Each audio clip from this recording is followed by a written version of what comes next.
This story begins on a rainy night on a battlefield. On top of the mountain of corpses was Qin Feng, who despite being under the effect of accelerated aging 100 times, had still managed to clear the ruins of the ancient god. A woman holding a dagger praised Qin Feng for being impressive and decided to take the divine artifact called Eye of Judgment. Qin Feng, injured and on the brink of death, asked his sister Qin Xiaoyu why she was betraying him. Coldly, Qin Xiaoyu made it clear that Qin Feng was nothing more than an adopted child whom her parents took in. She did not consider him her brother since he did not share the same blood as her. A blonde man named Song Fei appeared and mentioned that Qin Feng had turned out to be useful. Resting his hand on her shoulder and holding the divine artifact, he smiled and thanked Qin Feng since without him, Qin Xiaoyu and he would never have obtained the divine artifact. To completely drain Qin Feng's lifespan in one go, he had worked hard to obtain the soul-stealing blade that was now embedded in his body. He asked if Qin Feng liked his farewell gift. Qin Feng had raised Qin Xiaoyu after their parents passed away, supporting her in school, and even after the game descended upon the world,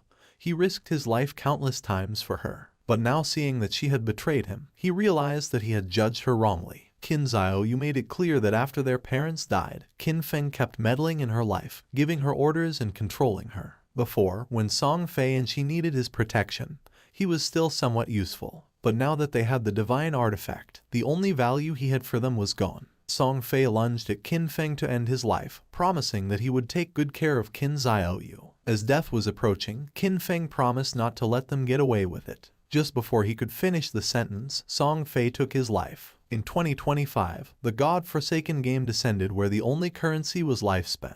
Dying caused a loss of lifespan, while killing monsters granted lifespan. Players could spend lifespan to bring their in-game abilities into the real world. The strong could crush tanks with their own hands, cut airplanes with a sword, and even withstand nuclear explosions with their own bodies. From that moment on, the world changed drastically, and chaos spread. He fought to survive with his sister, enduring countless hardships, barely managing to enter the top 100 of global powerhouses. After overcoming endless dangers and narrowly escaping death countless times, he finally managed to conquer the ruins of the ancient god and obtain the divine artifact called Eye of Judgment. At last, he had the qualifications to reach the top, but who would have thought that the price of his success would be betrayal by his only family? All his efforts in life were nothing more than an interference, and all his struggles only paved the way for another's success. If he could live again, he swore to fight only for himself. But then something happened, and Qin Feng opened his eyes. Surprisingly, he was in his room. He quickly sat up and realized that this was the real world. He was confused since he remembered having died, but once he turned on his phone he saw that it was the year 2025. When looking out the window, he saw the beautiful city, realizing that he had been reborn 9 years ago, the day the God-forsaken game descended to Earth. The next day, his sister, Qin Xiaoyu, kicked open the door and upon seeing that Qin Feng was at home drinking coffee, she got angry and asked why he wasn't answering her calls. She kicked the trash can. Qin Feng remembered that on the day the Forsaken game descended,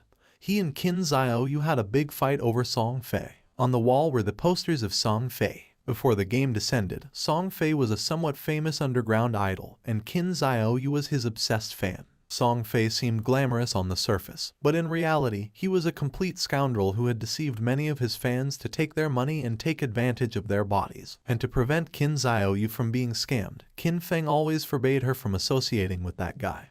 But in the end, our boy was accused of controlling her life. Pointing at Qin Feng with her finger, Xiaoyu asked if he was deaf, saying that it was his fault that Song Fei had lost first place this month, threatening him that if Qin Feng did not give her money to help Song Fei rise in rank, she would get angry. Just then, with a cold expression, Qin Feng gave her a strong slap on the face, making her fall to the ground. Her cheeks swelled, and blood began to flow from her nose, and her eyes filled with tears. She could not believe that Qin Feng had hit her. With a piercing gaze, Qin Feng made it clear that he neither had the desire nor the time to argue with her, warning that if she kept barking, he was going to break her mouth. He threw the credit card over her head and said that this was the money their parents had left behind, and no matter how difficult the situation had been all these years, he had never touched a single cent. For the sake of their parents, he decided not to lower himself to her level, but he made one thing clear: from today on, he did not have a sister like her. Xiaoyu began to cry and could not help but get angry. In his past life, to protect Xiaoyu, Qin Feng lost too many opportunities, too many secret treasures and dungeons that required risky exploration,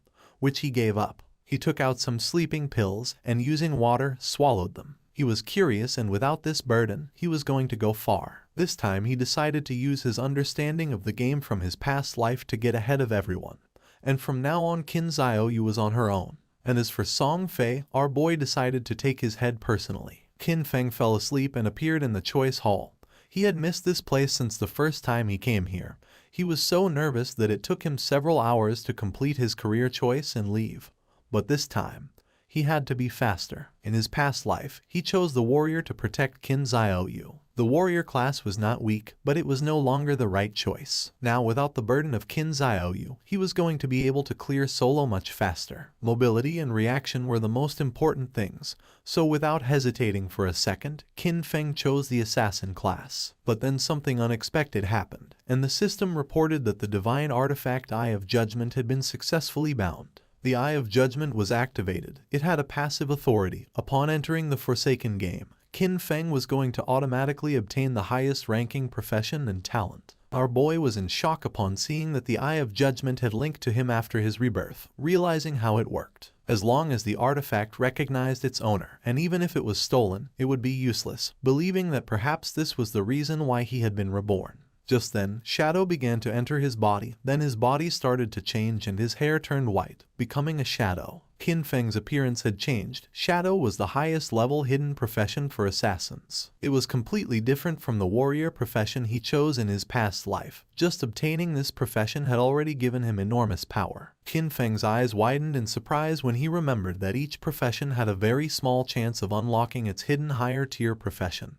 and the authority of judgment actually made this probability a certainty. The system activated, informing that the authority of judgment was the most genuine and ancient primordial authority in the universe. Its power surpassed rules and order. Temporarily, Qin Feng could not activate this authority actively since he did not possess divinity, but its passive effect was active. This revelation left our boy in shock. In his past life, it was not until the 7th year after the God-forsaken game descended that a powerful player managed to leave God's abandoned realm and reach the realm of order. Only then did humanity learn about the existence of the power of order. But in fact, even years later, no one obtained the power of order. Qin Feng never expected to achieve this. Now at the beginning of his journey, he had already obtained the primordial authority that surpassed order and rules. As long as he could leave God's abandoned realm and reach the realm of order to obtain divinity, he could activate this authority, now having another goal in this life. Now that the profession selection had been completed, the system asked him to enter his game alias. Qin Feng hesitated for a moment but then chose Shadow since his profession had been born from the shadow. Qin Feng was teleported to the god's abandoned realm. This was a ruined land, full of countless monsters. He had to be careful since the monsters were ready to tear him apart and steal his lifespan.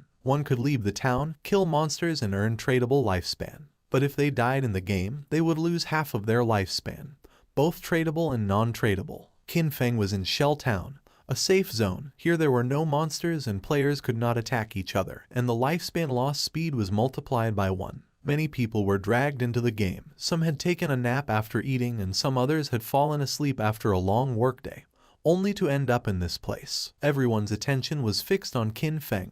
No one knew what profession he had, nor why it looked so different from theirs. Seeing the dagger, some realized that he was an assassin. Soon, powerful figures from various countries were going to appear one after another, reconfiguring the order of this world. If Qin Feng wanted to get ahead of them, then he couldn't wait since practice waits for no one. Just then, 3 men and an archer were teleported back to the town. You see, if during the monster hunt players died, they would return to the town. The players were furious and panicked since the wild monsters were too strong.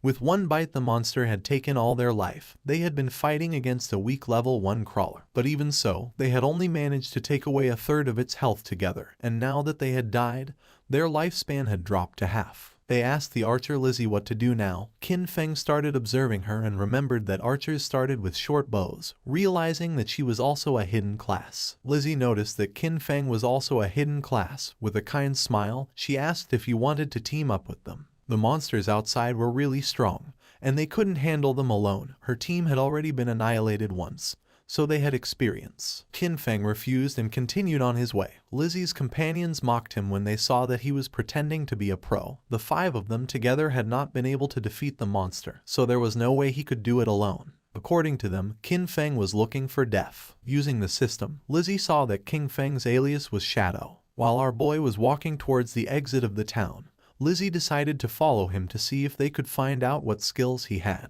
She couldn't help but smile since maybe they could get new information about monsters and see how Qin Feng died. The land abandoned by the gods was a too unsettling and dangerous place. Lizzie and the others began to secretly follow Qin Feng. She did not know why she had ended up here, but with years of experience in online games, she quickly formed a group. However, the first monster they encountered outside of the town annihilated them. She knew that this monster was not an enemy that a level 1 player could defeat. Lizzie's friends were furious since Qin Feng's initial weapon was different from the group's assassin. He had a dagger, but Qin Feng had a short blade. The assassin felt envious since Qin Feng was even faster than him, but as an assassin, his agility should be the highest. Besides that, Qin Feng's clothing was different from his. Qin Feng seemed like an unusual player, so Lizzie decided to follow him as he might lead to crucial information. Qin Feng started staring at them, and upon feeling this, Lizzie quickly hid again without knowing if they had been noticed. Our boy used the shadow sneak technique and disappeared from the place without a trace, becoming a shadow. Lizzie and the others were somewhat confused to see that he had vanished into thin air. The assassin of the group realized that this was a stealth ability, an initial ability that granted invisibility. Qin Feng had become invisible. Lizzie decided to return to the town and look for ways to improve themselves. It was too dangerous to go out. They had already died once and their lifespan had already been reduced by half. They decided to look for NPCs to try to obtain hidden rewards like treasure chests. Shadow Sneak was a skill that allows the user to enter stealth for a duration. Attacking will reveal the user, and the first hit after breaking stealth deals increased damage. Stealth Mastery doubles the duration of stealth and increases the level of stealth by 1. As expected, the Shadow class was extraordinary. The stealth of a normal assassin at this level would be easy to detect, but the Shadow class had its own stealth mastery, which made it impossible for anyone, even monsters, to notice Qin Feng in the early stages of the game. Our boy couldn't help but think that Lizzie and her friends were naive since the beginner town had nothing that could really improve your strength. It was just a refuge for players. In this forsaken game, weak players were nothing more than prey for monsters. A few seconds later, Qin Feng's stealth came to an end. For now, the duration wasn't very long. Luckily, the cooldown started as soon as he activated stealth. In just a few more seconds, he would be able to disappear again. The status window of Qin Feng appeared. His codename was Shadow, and his class was also Shadow. He had a non-tradable lifespan of 75 years and 0 tradable lifespan, strength of 13 points, constitution of 13 points, agility of 18 points, and spirit of 15 points. All players started with base stats of 10, and the different classes granted additional bonuses. The warrior class he had chosen in his past life only gave him 3 points in strength and constitution, but this time, the Shadow class had granted improvements to all stats, and agility had increased by 8 points. He still had 5 free attribute points to assign. Most players use their points on strength or spirit to increase physical or magical attack power, but that was a big mistake. Without losing a second, Qin Feng assigned the 5 points to agility, now being 23 points. This statistic was key since in the early game, no matter how one allocated their stats, the monsters would always deal overwhelming damage to the players, and the only way to kill monsters without taking damage was to increase agility and boost speed. Then something caught Qin Feng's attention. There was a monster behind a tree. It was a level 1 crawler with a normal grade, but it was evolving. Qin Feng became alert upon noticing that it continued absorbing lifespan. He quickly realized that this monster had been the one who had annihilated that group of 4 players. The crawler felt the presence of Qin Feng. It was somewhat injured because it had lost part of its HP. The monster attacked, but Qin Feng dodged it with a jump. When monsters killed players, they could obtain their lifespan, and if they absorbed enough, they could evolve. Qin Feng activated Shadow Sneak and unsheathed his short blade, and just before the crawler could get close, he disappeared into the air. While the crawler was trying to see where he had gone, Qin Feng appeared above and using Stealth Break Strike, landed on top of the monster and forcefully stabbed his short blade into its head, causing 174 damage, killing the monster and gaining 10 experience points. He did not expect to be able to kill the crawler in a single blow, but then he remembered that attacking the nape of a crawler triggered a critical hit. Just then, a system window appeared informing that the skill Backstab allowed doubling the damage if the attack came from outside the enemy's vision. This explained why the crawler had died in one hit. The skill Backstab had stacked with multiple abilities, creating a terrible damage multiplier. Qin Feng stared at the corpse in silence. He remembered when he played as a warrior. Even a critical hit barely did 40 damage, and he had to fight for centuries just to kill a crawler, almost dying in the process. Once the monster died, it dropped a shining orb that was the lifespan. Qin Feng clenched his fist and absorbed the lifespan, gaining 3 days of tradable lifespan, and 54 years and 155 days of non-tradable lifespan. 5 people had died, each losing at least between 20 to 30 years of lifespan, adding up to a total of more than 100 years. But since the crawler had absorbed it first, Qin Feng only obtained 54 years. For now, the non-tradable lifespan was not useful. But at that moment, the authority of the Eye of Judgment was activated, granting Qin Feng the talent called Infinite Evolution. By killing monsters solo, he had the chance to earn evolution points to upgrade skills. Every 24 hours, he would gain 5 evolution points, and defeating a boss-class monster alone guaranteed evolution points. Currently, he had 5 points. He had infinite evolution and could improve his skills. In his past life, he had never heard of anything like this. No matter what equipment or skill book monsters dropped, its grade was fixed and there was no way to improve it. This was a power beyond rules and order. Our boy decided to try it out and upgrade Shadow Sneak and Backstab. He spent 4 evolution points and the skills were successfully improved. The starting skill Shadow Sneak went from normal to bronze, and the duration increased from 12 seconds to 16 seconds. The breaking stealth attack bonus increased from 60 to 90, and the cooldown time was reduced by 2 seconds. Backstab went from inferior to normal and the damage increased by 5%. The Shadow Sneak now lasted 16 seconds, and with Stealth Mastery it doubled to 32 seconds. With such an extended stealth duration, he could now remain invisible permanently, and if his abilities had been improved earlier, he would have been able to eliminate even a full HP crawler in a single strike. Just then, a boy who was accompanied by a woman mentioned that this game was easy since even a scrawny guy like Qin Feng had taken down a monster alone. The woman praised him, thinking that with his physique he would be able to face 10 people. The boy began to smile and promised to protect her. Qin Feng noticed that there was a monster hidden in the tree. With a confident smile, the boy asked if he wanted to team up with them. Qin Feng sensed danger and disappeared using the Shadow Sneak. Seeing this, the boy thought that his muscles had intimidated him. A spider descended to the ground, making them panic. This was the level 1 and bronze grade monster nurturer. It attacked, ending their lives. Qin Feng remembered that the nurturer was a beginner boss with 16 OHP points. It was not something that a normal rookie could handle, and besides, it had many small spiders under its command. The nurturer began to feed and Qin Feng took advantage of this moment to check how strong his upgraded abilities were. Using the stealth break strike, Qin Feng stabbed his short blade into the spider's eye. It counterattacked, but Qin Feng reacted in time and after dodging the attack, he moved away and became invisible using Shadow Sneak. Our boy's attack caused 338 damage, and in the process, he received 9 damage.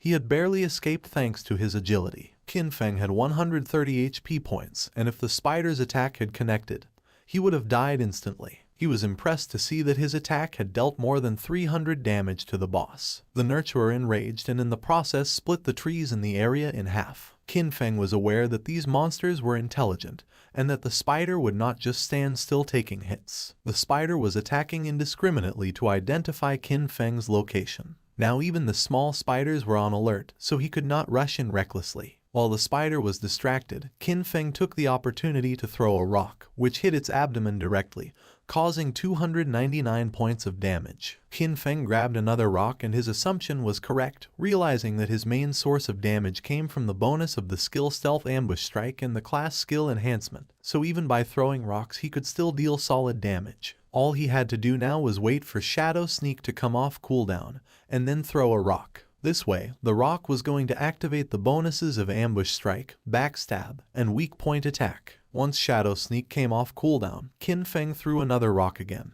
dealing 279 points of damage to the spider, and then activated Shadow Sneak again. His plan was simple: stay hidden until Shadow Sneak was off cooldown, and then attack again. At the same time in the town, the leaderboard was updated revealing that the player Shadow had killed the boss nurturer of bronze grade, being the first to reach level 2, rising to the list as number 1. The other players were in shock since most had died to mobs and could not understand how someone had already defeated a boss. Lizzie and the others were speechless upon seeing that Qin Feng had defeated a boss and ascended to level 2, while they could not even handle normal mobs together, believing it must be a system error. The woman and the man who were attacked by the giant spider spawned in the town and were in shock upon seeing that someone had killed the big spider, realizing that Shadow was the boy they had seen earlier in the forest. Back in the forest, the system announced that Qin Feng had killed the boss nurturer, obtaining 300 experience points and 2 evolution points. Additionally, Shell Town's level leaderboard was unlocked,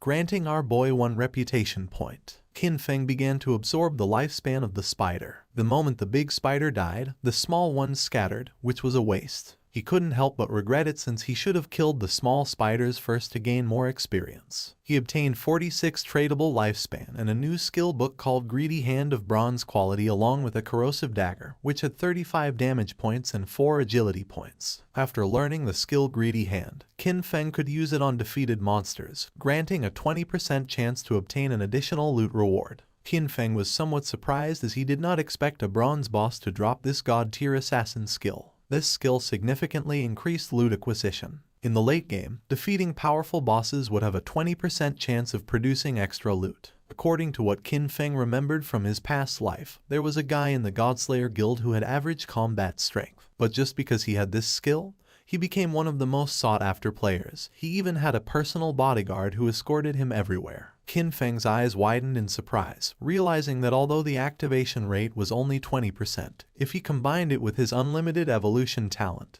he would be able to infinitely increase both the drop rate and the amount of loot. The next day, the students were on their way to school. Xiao Yu's friend asked if she was not going to call Qin Feng and apologize, reminding her that yesterday they had skipped the exam to secretly go and support Song Ye. She was sure that Qin Feng must be angry with her. Xiao Yu refused since she had done nothing wrong, and because of him, they had almost missed the entrance time. According to her, Qin Feng was the one who should apologize. Her friend tried to convince her since Qin Feng treated her very well and also asked what had happened to her face. Xiao Yu stood firm in her decision since all Qin Feng did was meddle in her affairs, and she made up an excuse, saying that she had tripped and hurt her face. Upon entering the school, they saw many students gathered in front of a classroom. The friend became curious and, making her way through the crowd, entered the classroom where she saw that Zhang Wei's body was becoming semi-transparent. One of Zhang Wei's friends explained that he wasn't very sure, but just now, Wei had said he was going to take a nap, and when they turned around, he was already like this. This was not an isolated case, it was all over the internet. People from all over the world were experiencing the same phenomenon, and some experts said that if one fell asleep,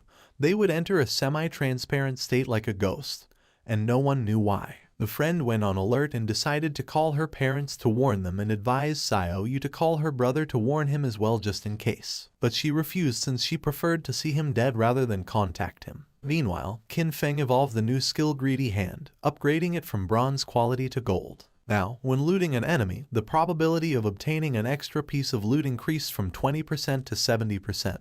And thanks to this, our boy learned Greedy Hand and obtained 2 points. Qin Feng clenched his fist and activated the skill, obtaining 2 evolution points and 46 days of tradable lifespan.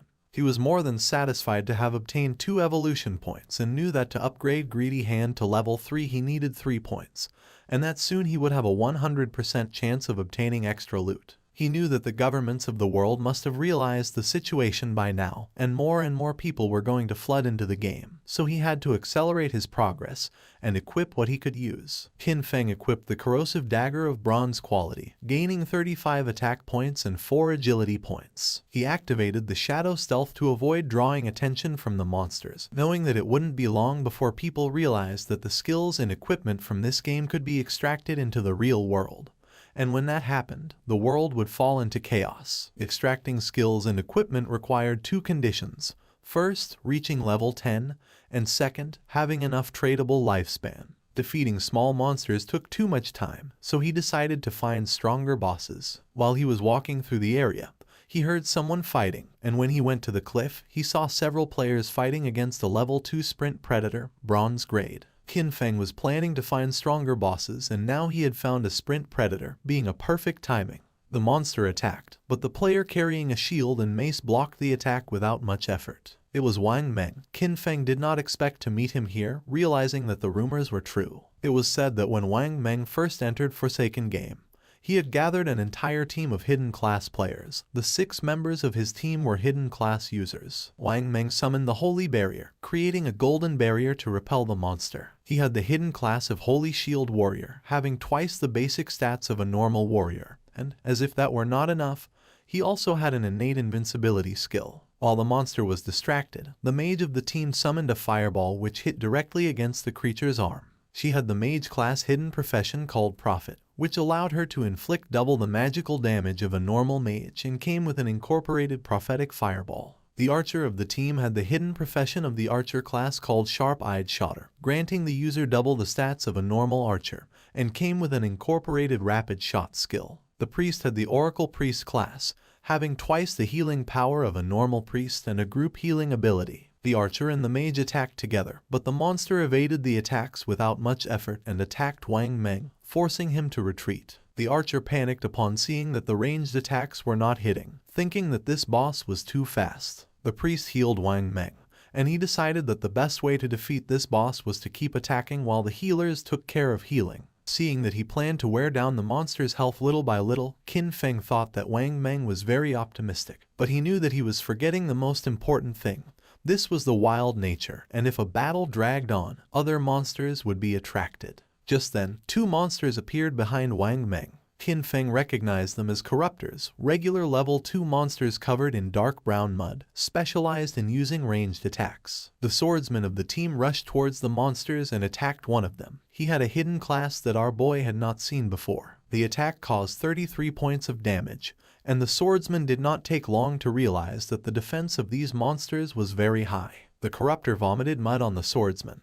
It was ground bind and now his movement speed had decreased. The other corruptor began to chase the mage, forcing her to flee with tears in her eyes. But just then, Qin Feng jumped in the blink of an eye, decapitated the monster, causing 441 points of damage, saving the mage and leaving everyone in shock. Our boy's attack was so powerful that he defeated the corruptor in a single blow. The mage became confused, not knowing who had done this and if someone was helping them. With the help of his sword, the swordsman stood up. He was in shock upon seeing that someone had eliminated a level 2 corruptor with a single blow. While on the other hand, for them to defeat a level 1 corruptor they had to join forces for 10 seconds. The corruptor tried to attack, but again, Qin Feng moved like lightning and decapitated the monster. The swordsman began to tremble with fear and asked if Li's eye had seen who it had been. She panicked and said that she had not seen it. Wang Meng stood up and asked them not to get distracted. Deep down he hoped that Qin Feng was on their side. Now only the sprint predator remained, and our boy was watching from a branch. As a reward for having killed 2 level 2 corruptors, he obtained 40 experience points, 1 evolution point, the skill book called Venom Dart of common quality, and 8 days of tradable lifespan.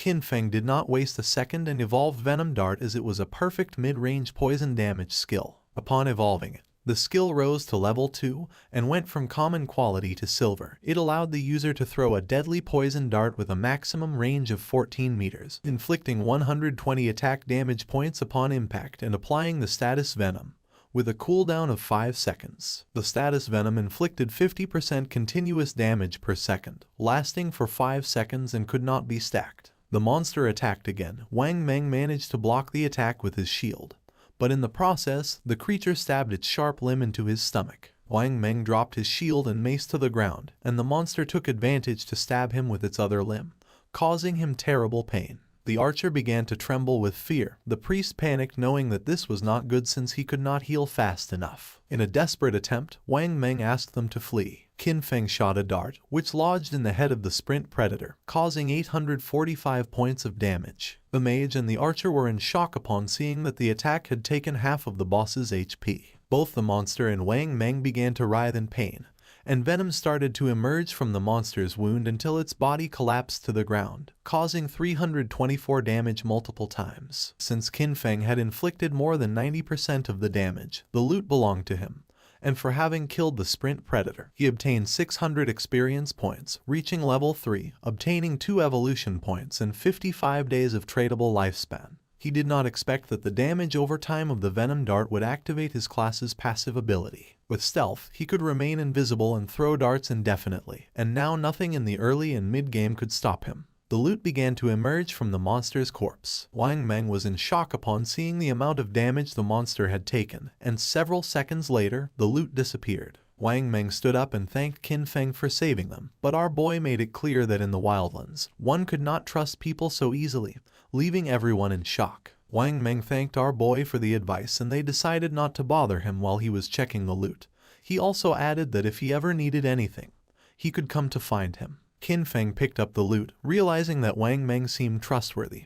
Plus, he had the backing of Daxia's government, which had many resources. Our boy decided to look for a stable sales channel to sell the unused loot. He used Greedy Hand, gaining 3 evolution points and 55 days of tradable lifespan, acquiring Sprint Predator's bronze quality leather greaves. Our boy equipped the leather greaves, obtaining 9 points in physical defense, 5 points in all elemental resistances, along with a 15% cooldown speed. This had been a great loot, since he still had many other class gears and skill books, and once his bag was full, he decided to return to the town and exchange everything for lifespan. His eyes began to shine with confidence since this time his growth was 100 times faster than in his last life. Not far from the area, another team of players was being attacked by more monsters, and seeing that the number of monsters was increasing, they decided it was better to flee. But before they could do so, another much larger monster appeared, and just before the players could escape, the monster attacked with sharp vines, killing them all. The players respawned in the town and couldn't help but feel frustrated since the monsters always appeared in groups and fled when they had low health. It was said that players had to be level 3 to leave the game, but this seemed like an impossible task. Some players thought they needed more people since a team of 3 players was not enough, believing they should form groups of 6 or 10 players. The other player argued that this was not going to work since he had seen a team of 10 be surrounded and wiped out. Plus, too many people were going to attract a boss, and recently, a group of 40 had activated some curse master and it had annihilated more than 30 of them in one single strike. Lizzie's team also spawned back in the town. If the players did not reach level 3, they were going to be trapped inside the game forever. They had all ended up here after falling asleep, so in other words, only their consciousness was inside the game, and if they could not get out,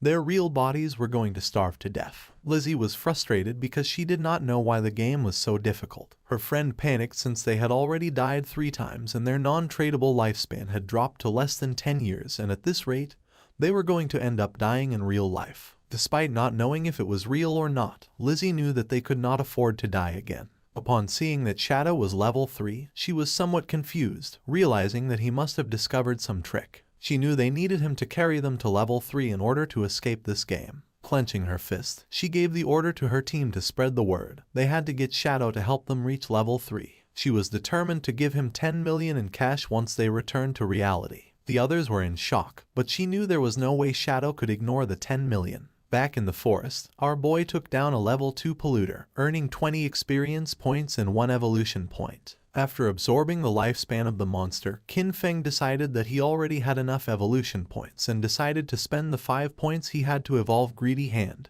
It improved in quality, going from platinum to emerald, increasing the probability of obtaining extra loot to 160%, and now the extra loot had a 20% probability of being 1 tier higher. Qin Feng was amazed knowing that the effect was insane, realizing that if he kept evolving it, it would reach 100% or even 200%.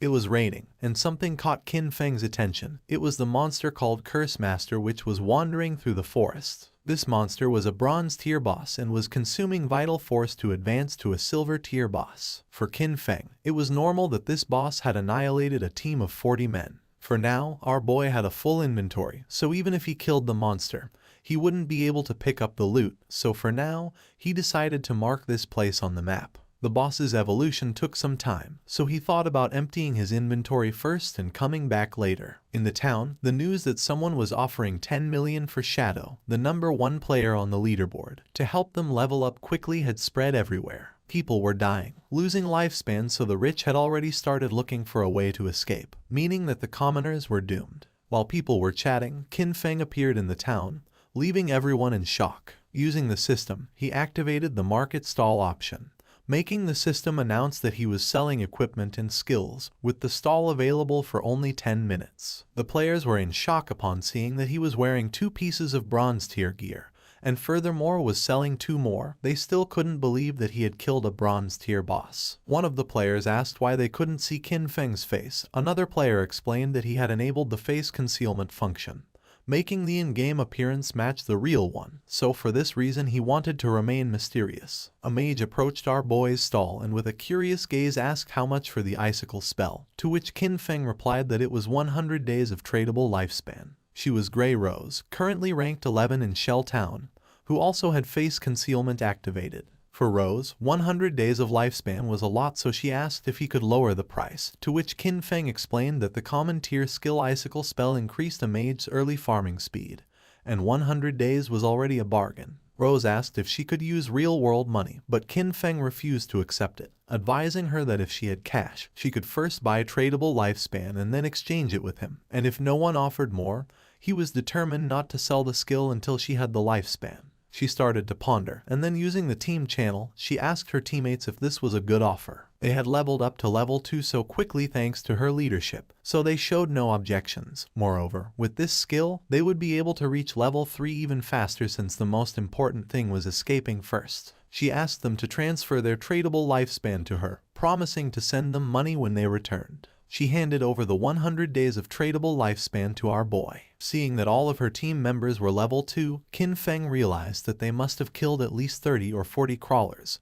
Therefore, their tradable lifespan should be much greater than 100 days. Qin Feng sold the spell, obtaining 100 days of tradable lifespan. Now his tradable lifespan went from 268 days to 368 days. Just then Lizzie appeared and was happy to have found Shadow. With a smile, she gave him an opportunity. In exchange for helping her ascend to level 3, she promised to give him 10 million in money when they returned to the real world. The other players were in shock. She was Jiang Lizzie, and in our boy's past life, she was the leader of a criminal syndicate. Later, her syndicate was annihilated by the country. With a confident smile, she said that her father was the president of Dajiang Industries, and seeing that our boy didn't believe her, she asked him to look her up. According to reports, it was said that she used cash to lure people into selling their lifespan, then kidnapped them for forced labor, and those who had resisted had been murdered in reality. Qin Feng coldly rejected the offer knowing that she was scum. Lizzie admitted that Shadow was strong in this game but revealed that no one knew how the game worked yet, so she advised him to team up with her, and in return, she would make sure he lived in luxury, cars, houses, women, and everything he wanted. Qin Feng did not change his mind and asked her to stop blocking his business. He better than anyone knew that cash was worth nothing. And soon, the only universal currency was going to be the tradable lifespan. Lizzie became arrogant and made it clear that if this were the real world, she would have given him a good lesson. With a murderous look, Qin Feng made it clear that if she said another word, he was going to kill her until her lifespan reached 0. Lizzie and her friends felt the pressure and without losing a second, they ran away from the place. A few minutes later, our boy sold the last item from his stall, the Gleam Robe of Tier Bronze. Now he had a total of 546 days of tradable lifespan, now that he had sold everything. He decided it was time to go deal with the Curse Master. He became invisible. No one knew it yet, but the tradable lifespan could extract skills into reality, and soon this Forsaken game was going to plunge the real world into chaos. Along with the real world backgrounds that people once took pride in, soon only personal strength would matter. Lizzie and her team moved away from the area. They're out of breath from running, and Lizzie shares that Shadow not only turned her down but also threatened her. She vows to find and kill him once she's in the real world. While she's thinking this, a man named Mao Li Jun, also known as Lao Mao, approaches her. Lao Mao says he's at level 2 and claims he knows some tricks to level up in the game. He asks if he can take the 10 million offer that Shadow turned down to help Lizzie and her team reach level 3. Lizzie, feeling cautious, asks what Lao Mao means by tricks. Lao Mao tells Lizzie that he normally keeps his tricks a secret, but he'll make an exception for her. He explains that to level up in this situation, you should quickly allocate all your attribute points to agility. Doing this will make your running speed faster than the monsters, helping you win without getting hurt. Lizzie is shocked because she had put all her points into strength. She agrees to Lao Mao's offer but says she'll only pay him 5 million since he's not as strong as Shadow. Lao Mao accepts, mentioning that while Shadow is strong, it was odd for him to turn down such a big amount of money. Meanwhile, Qin Feng arrived at the place he had marked earlier on the map. Still in stealth mode, he notes that the monster has advanced to the silver rank, and the gray fog around it shows it's still evolving. He activates his Venom Dart ability, knowing that the monster's evolution to gold rank will take 7 or 8 hours. Not wanting to wait, he launches the Poison Dart, which hits the monster for 659 damage due to his stealth strike. The poison then continues to harm the monster at 219 points per second. He quickly jumps at the monster, using his Shadow Sneak skill, understanding that the silver boss monster's health is 2 or 3 times that of a bronze level 1. Suddenly, the monster starts gathering a massive amount of magical energy in its hands, making it grow larger. Qin Feng figured he just needed to hit the monster with his Venom Dart skill 2 or 3 times. But suddenly, the monster unleashed a powerful attack, destroying the surrounding area. He explains that this monster is a magic-type boss, with skills that deal a lot of area damage at once. After launching the Venom Dart, he quickly retreated and barely escaped the attack's range. Still invisible, he realized that with his current health and defense, he wouldn't survive if he took the monster's attack directly. As the battle continued, the monster started charging another big attack. Its massive form turned toward him, but he stayed calm, moving carefully across the battlefield while watching his cooldown timer. His hidden shadow ability wasn't ready yet, so he needed to wait for the boss to show a moment of weakness. The plan was simple: wait for the right moment, strike precisely, and disappear before the monster could hit back. Moments later, the creature stumbled, briefly distracted. This was the chance. Without waiting, he moved forward, using his Venom Dart skill. The attack hit perfectly, dealing 659 damage. Almost right away, the venom started working, draining the monster's health by 219 damage per second. Seeing the danger, the monster tried to escape, but Qin Feng wasn't going to let it get away. He followed closely, his eyes focused and determined. The monster was nearly defeated. Its attempt to run away was useless. In a swift movement, Qin Feng vanished and reappeared on the creature's head, slamming it into the ground.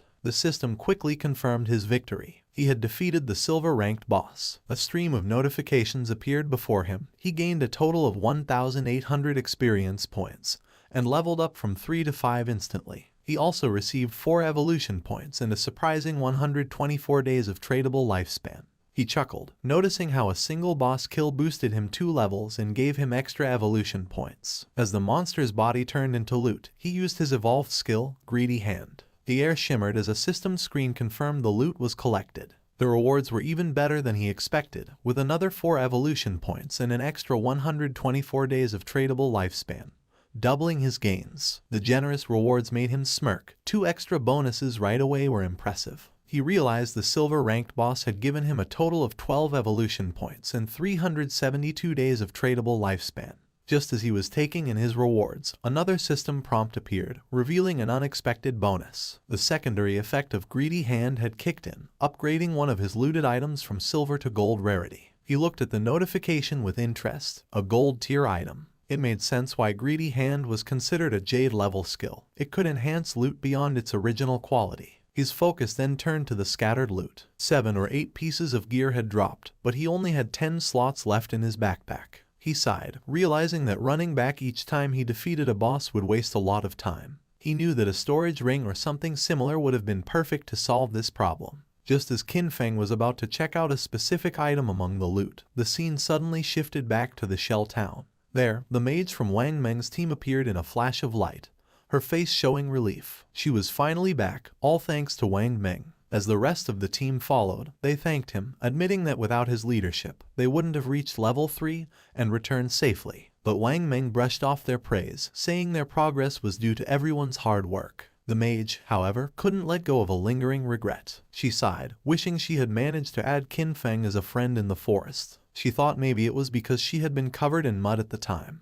Her teammate reassured her with a playful grin, saying that with her new outfit, she looked great, and surely the mysterious player wouldn't reject her again. As they chatted, a system announcement echoed through the town. The leaderboard had been updated. Shadow had reached level 5. The news shocked the players in town. Someone couldn't believe how Shadow had jumped from level 3 to 5 so quickly. The only explanation was that he must have defeated a powerful boss monster. Another player mentioned that just 10 minutes ago, he saw Shadow casually selling gear in the town square, and now this. Another guy said that his sister had just turned 18, and if Shadow liked her, it would be a big win for their family since having Shadow's help with leveling up would be a game changer. His friends quickly dismissed the idea, reminding him that Shadow wasn't interested in 10 million cash, so he wouldn't be interested in a matchmaking proposal. Back at Wang Meng's camp, his team was starting to worry. They had just celebrated reaching level 3, only to find out that Shadow had already moved far ahead. But Wang Meng stayed calm. He told them to put their worries aside for now. They needed to log out, return to reality, and warn their families and friends about this dangerous game.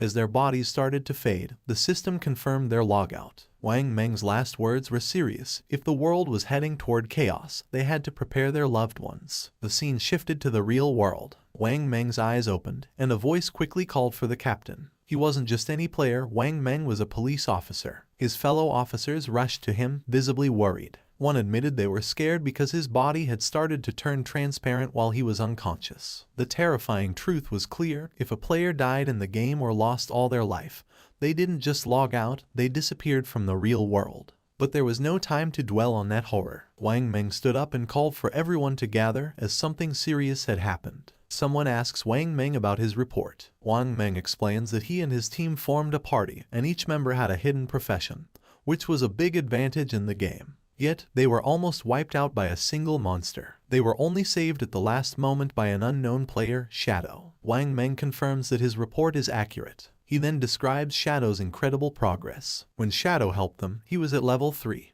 But by the time Wang Meng and his team reached that level, Shadow had already moved up to level 5, a huge jump of 2 levels. This news worries the higher-ranking officers. One of them asks the obvious question, does this mean Shadow is now the strongest player in the world? How did he level up so quickly? The speculation starts, and Wang Meng suggests that maybe Shadow defeated a high-level boss monster or did something equally impressive. Another officer, curious about the details, notices an inconsistency. According to Wang Meng, Shadow was already at level 3 when he saved them. If that was true, why didn't he log out like the rest of them? Could it be that Shadow had no close family or friends waiting for him in the real world? A female officer comes up with a daring idea. She thinks Shadow might be a transmigrator, someone who shows up suddenly and gets stronger fast, as if destined for power. She says that transmigrators are often orphans, which might explain why Shadow hasn't come back to reality. Her words make the room go silent, and realizing the weight of what she said, she blushes with embarrassment. A senior officer, not impressed, calls her NEU and tells her to stop making jokes during a serious talk. He dismisses her idea, saying she's been reading too many novels. Then, shifting back to the main subject, the officer shares some crucial information. Secret reports from the higher-ups reveal that researchers are studying a worrying pattern.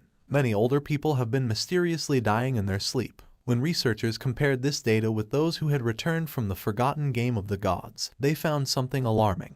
It turned out that those who died in their sleep had also died multiple times in the game. This shows a scary truth. If a player's lifespan hits 0 in the game, they don't just die there, they die in real life too. One officer shares his worry, saying the forgotten game of the gods is an anomaly, something way beyond what they understand. The head officer agrees, suggesting that they might be facing an invasion by unknown beings from higher dimensions. The room goes quiet as everyone takes in this heavy thought. Without delay, the head officer moves on to urgent matters. He tells everyone that the higher-ups, probably the government, have given an emergency order. All officers must form vanguard teams based on their locations, enter the forgotten game of the gods, and gather as much information as they can. This is no longer just a police issue. The government is setting up a special force to handle this unique crisis. He highlights the global scale of the problem. Every nation is rushing to explore and understand this new reality, and falling behind would mean losing international standing.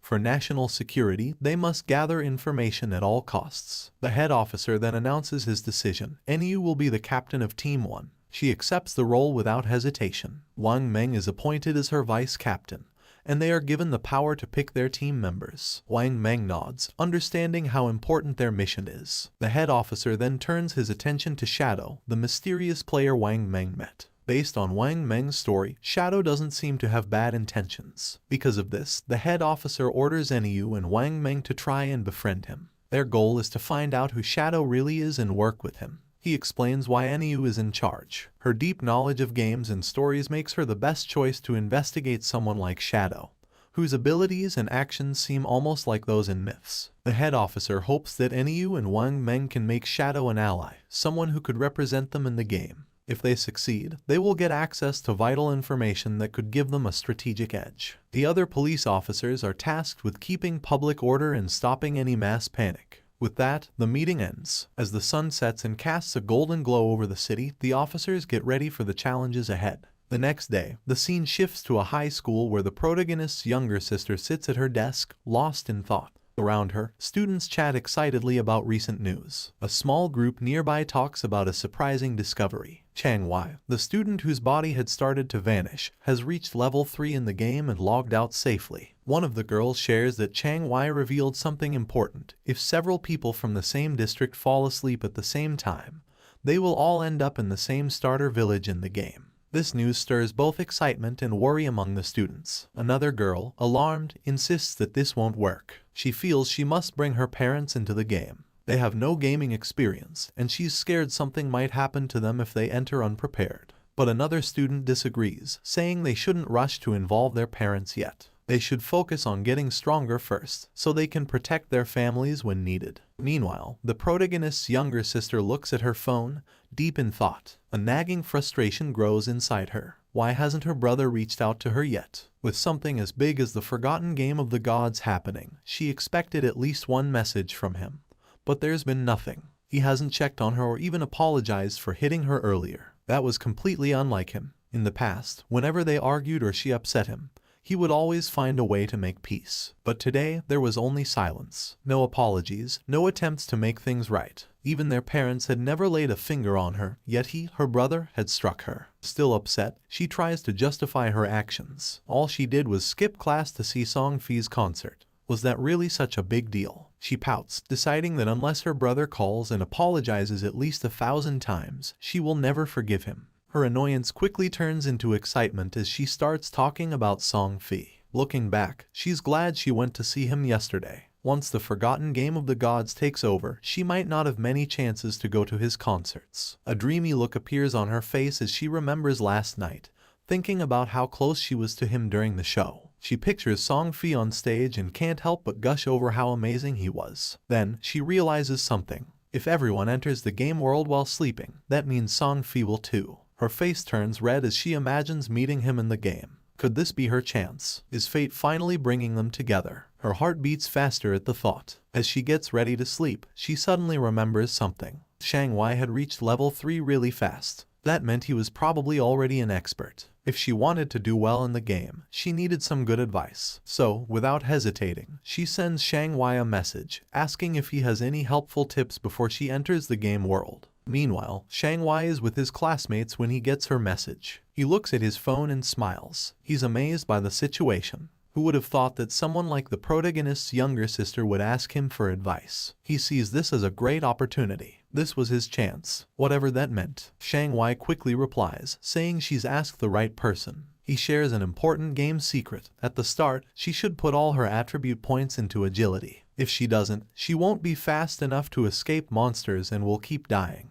She asks if this is true even if she chooses a mage class. Chang-wai assures her it is. Agility is useful for mages too, he explains, because it boosts casting speed, which is key early on. Still unsure, she asks what if she still can't win after improving her agility. Chang-wai confidently tells her not to worry. As long as someone in their village reaches level 5, the village's teleportation formation will activate, connecting all the starter villages. Once that happens, she can just join a random party to help her level up, and he will come find her when the teleportation circle is active. Hearing this, she feels very happy. Lying on her bed, she smiles to herself, thinking how handy people like Chang-wai are. Just like that, she's found someone to help her out. As she starts to fall asleep, another thought pops up. This is great. She'll get into the game before her brother, level up quickly, and become strong. When her brother finally joins, she'll make sure he has a tough time. No help, no support, he'll have to manage on his own. Happy with her plan, she drifts into sleep, excited for the adventure ahead. The scene shifts back to the game where the protagonist stands over the loot from a defeated boss monster. Among the treasures, a glowing orb catches his attention. As he picks it up, a system notification pops up, saying he has obtained the cursed ring, a gold tier item. The system then details its attributes. The ring can be used by anyone and gives a boost of 8 points to all attributes. It also increases dark elemental resistance by 26 points and makes weak point attacks 1.5 times stronger. But you need to be at least level 4 to wear it. Looking at the benefits, the protagonist sees that the total boost is 32 points, similar to leveling up 3 times. Plus, the ring's dark resistance will be helpful against many enemies, and the weak point attack boost is a nice bonus. Knowing this, he sees the cursed ring as a valuable item for his journey. Before he can think more about his new item, another system notification shows up, saying he's learned a new skill called Instant Shadow Slash, a silver tier assassin type ability. The system explains how it works. When used, the skill sends out multiple slashes in one direction, reaching up to 15 meters. It also gives temporary invincibility for 5 seconds, hitting all enemies in a 2.1 meter wide path 3 times. Each hit deals 100 damage and counts as a backstab, but it doesn't hit weak points. The skill has a 12-second cooldown. Seeing how useful this ability is, the protagonist knows it's a strong area attack with the bonus of temporary invisibility. He quickly learns the skill. With some evolution points left, he decides to improve one of his key skills, Greedy Hand. The system takes 8 evolution points and upgrades the skill from Jade rank to Diamond rank. The effects of Greedy Hand get a big boost. The chance of getting extra loot from defeated monsters goes up from 160% to 220%, and the chance of that loot being upgraded by 1 level increases from 20% to 40%. Thinking about this upgrade, the protagonist realizes that with this improvement, he'll now get 2 pieces of loot per enemy, making each kill 3 times as rewarding. Not wanting to waste his remaining evolution points, he upgrades Instant Shadow Slash by 3 levels. The system takes 3 evolution points, leaving him with just 1. The skill quickly evolves, moving from silver rank to gold rank, and finally reaching platinum rank. The skill's attack range has expanded, growing from 15 meters to 21 meters, allowing for greater reach. The invisibility now lasts 7 seconds, giving him a bit more time to stay safe. The number of slashes has increased from 3 to 5, hitting all enemies in its wider 3.1 meter path. The cooldown is slightly shorter, going from 12 seconds to 10.43 seconds, which makes it a bit more efficient but still needs careful use. Each strike now deals 200 damage, doubling its previous strength. Every attack counts as a backstab, triggering the backstab skill effect, even though it can't hit weak points. Seeing these upgrades, the protagonist knows that while the cooldown isn't much shorter, the skill's ability to keep him invisible longer can be a big advantage in fights. Looking at the rest of the loot, he quickly sees that most of it isn't useful. But one item stands out, a silver tier warrior skill book, Battle Roar. He knows selling it will give him more tradable lifespan. Just as he finishes checking the loot, he notices something moving. Turning around, he sees 3 huge creatures coming toward him. Without delay, he recognizes them as level 4 limb crawlers, ugly and dangerous monsters. Instead of being scared, he sees this as a great chance to try out his improved skill. He quickly activates Instant Shadow Slash. In a flash, he becomes a blur, launching a series of fast slashes that cut through the creatures with ease. The limb crawlers are torn apart before they can even react. As the dust settles, a system notification pops up, confirming their defeat. The system records his win, giving him 80 experience points and an extra 5 days of tradable lifespan as a reward. Standing in the aftermath, a dark, intimidating aura surrounds the protagonist. He calmly thinks about his new power, realizing that his ability to defeat enemies has greatly improved. He thinks about a strategy, figuring that if he uses his poison dart skill with Instant Shadow Slash, he could win battles before they even start. Checking his tradable lifespan, he sees he has 618 days, but to bring his game skills and gear into the real world, he needs at least 900 days, or about 2.5 years. With that goal in mind, he plans his next steps. First, sell all the valuable items in his inventory. If things go well, he might reach the required lifespan sooner. Once he hits level 10, he can finally connect the virtual and real worlds. The scene shifts to the protagonist heading back to the starter town, invisible thanks to his latent image skill. Moving quietly, he hears a conversation nearby. A man congratulates a woman on reaching level 3 and reminds her of a promise. Watching them, he sees that it's Lizzie and Lao Mao. Their talk reveals a deal they made before. Lao Mao had agreed to help the Lizzie reach level 3 so she could log out of the game, in return for 5 million in cash. Now that she's reached her goal, Lao Mao is expecting his payment. Lizzie reassures him, asking if he really thinks her father's company, Du Young Industry, can't spare such a small amount. She tells him she'll log out and handle the transaction in the real world.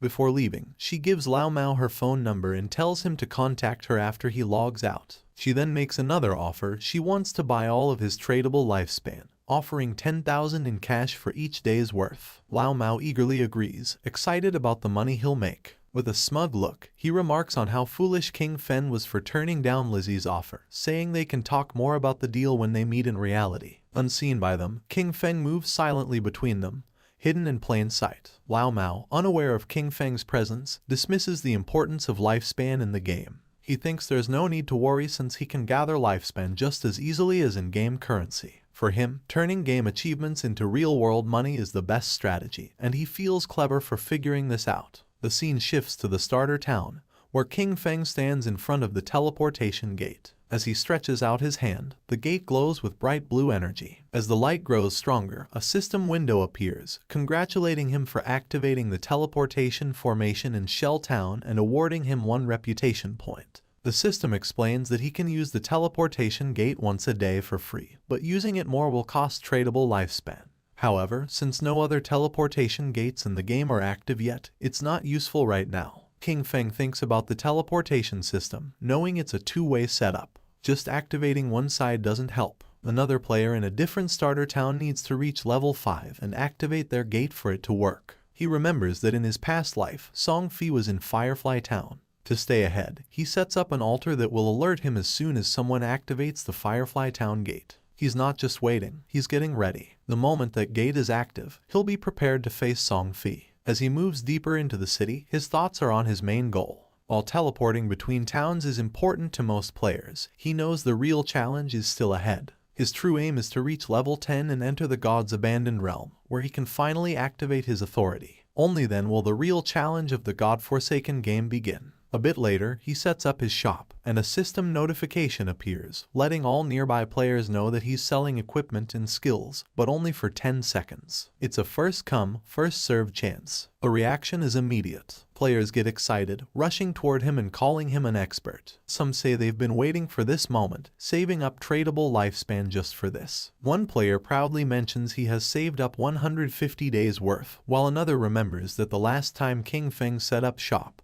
he sold an icicle spell, which helped Gray, the buyer, climb to second place in the rankings. Another player, thrilled, discovers a silver tier skill book called Battle Roar, a warrior-only ability, and decides to buy it without a second thought. A system notification pops up, confirming the Battle Roar skill book has been sold for a huge 300 days worth of tradable lifespan. The players around are stunned. One questions if a single skill book is really worth that much. Another player dismisses him, explaining that Battle Roar greatly increases a warrior's ability to farm monsters. With this skill, the 300 days of tradable lifespan can be earned back in less than 2 days, making it a very smart buy. Understanding the value of what King Feng offers, the rest of the players rush forward, desperate to buy anything before it's gone. In just a few seconds, everything is sold out. Looking at his system window, King Feng checks his earnings. In just 1 minute, he gathered 650 days of tradable lifespan, bringing his total to 2,174 days. But he's still not satisfied.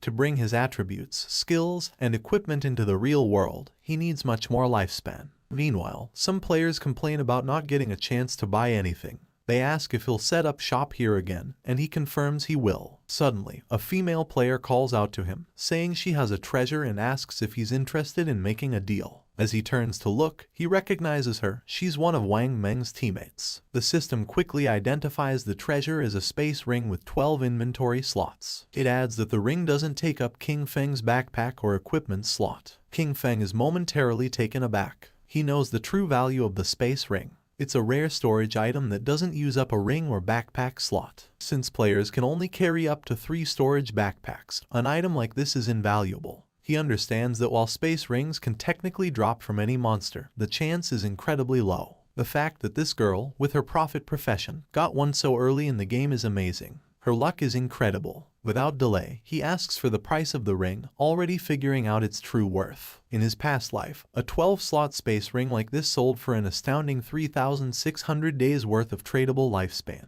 But instead of asking for lifespan, the girl surprises him with her offer. She doesn't want his lifespan at all. Instead, she asks him to add her as a friend and team up with her to defeat a boss monster. King Feng agrees right away, and a system notification pops up, confirming that player Big Plum has accepted his friend request. As they leave Shell Town, King Feng asks Plum about the boss monster she needs help with. Plum explains it's a gold tier boss, but she didn't catch its name because it was too far away. She says it's located on a worn-out boat in the swamp. King Feng is surprised. Could it be the Golden Ghost ship? He knows this ship is a rare special boss that can show up at any level. Its appearance rate is very low, but when it appeared in the past, it caused big guilds to fight fiercely over the strong gear it dropped. Just spotting this monster could start a big battle. But from what Plum says, he thinks this version of the Golden Ghost ship is probably around level 5, making it the easiest to beat. Still, he wonders how Plum found such a rare boss so near the starting town. His mind races as he tries to figure it out. The Space Ring, her link to Wang Meng's team, a gold tier boss showing up as if by luck. A thought hits him. Could she be the rumored koi fish from his past life? He recalls whispers from before. People said someone in Wang Meng's team had crazy luck, finding rare bosses, treasure chests, hidden palaces, and ancient temples just by wandering. He used to think it was just a cover-up to hide their real info. But now, looking at Plum, he realizes the rumors were true, and she's right in front of him. Deep in thought, he stares at her, trying to understand what it all means. Plum notices his gaze, blushes, and asks why he's looking at her like that. Snapping back, King Feng tells her it's nothing and focuses back on their journey. As they step past the main gate of the starting town, they don't notice a figure lurking nearby. A bald player hides behind a tree, watching their every move. The scene shifts to a group of tough-looking players, where a long-haired man stands in front of a bunch of bald players, speaking with authority. He talks about his past victories, like leading his team to conquer the overlord of Sand City. With confidence, he tells the bald players that if they follow him, he will make sure they succeed in the game.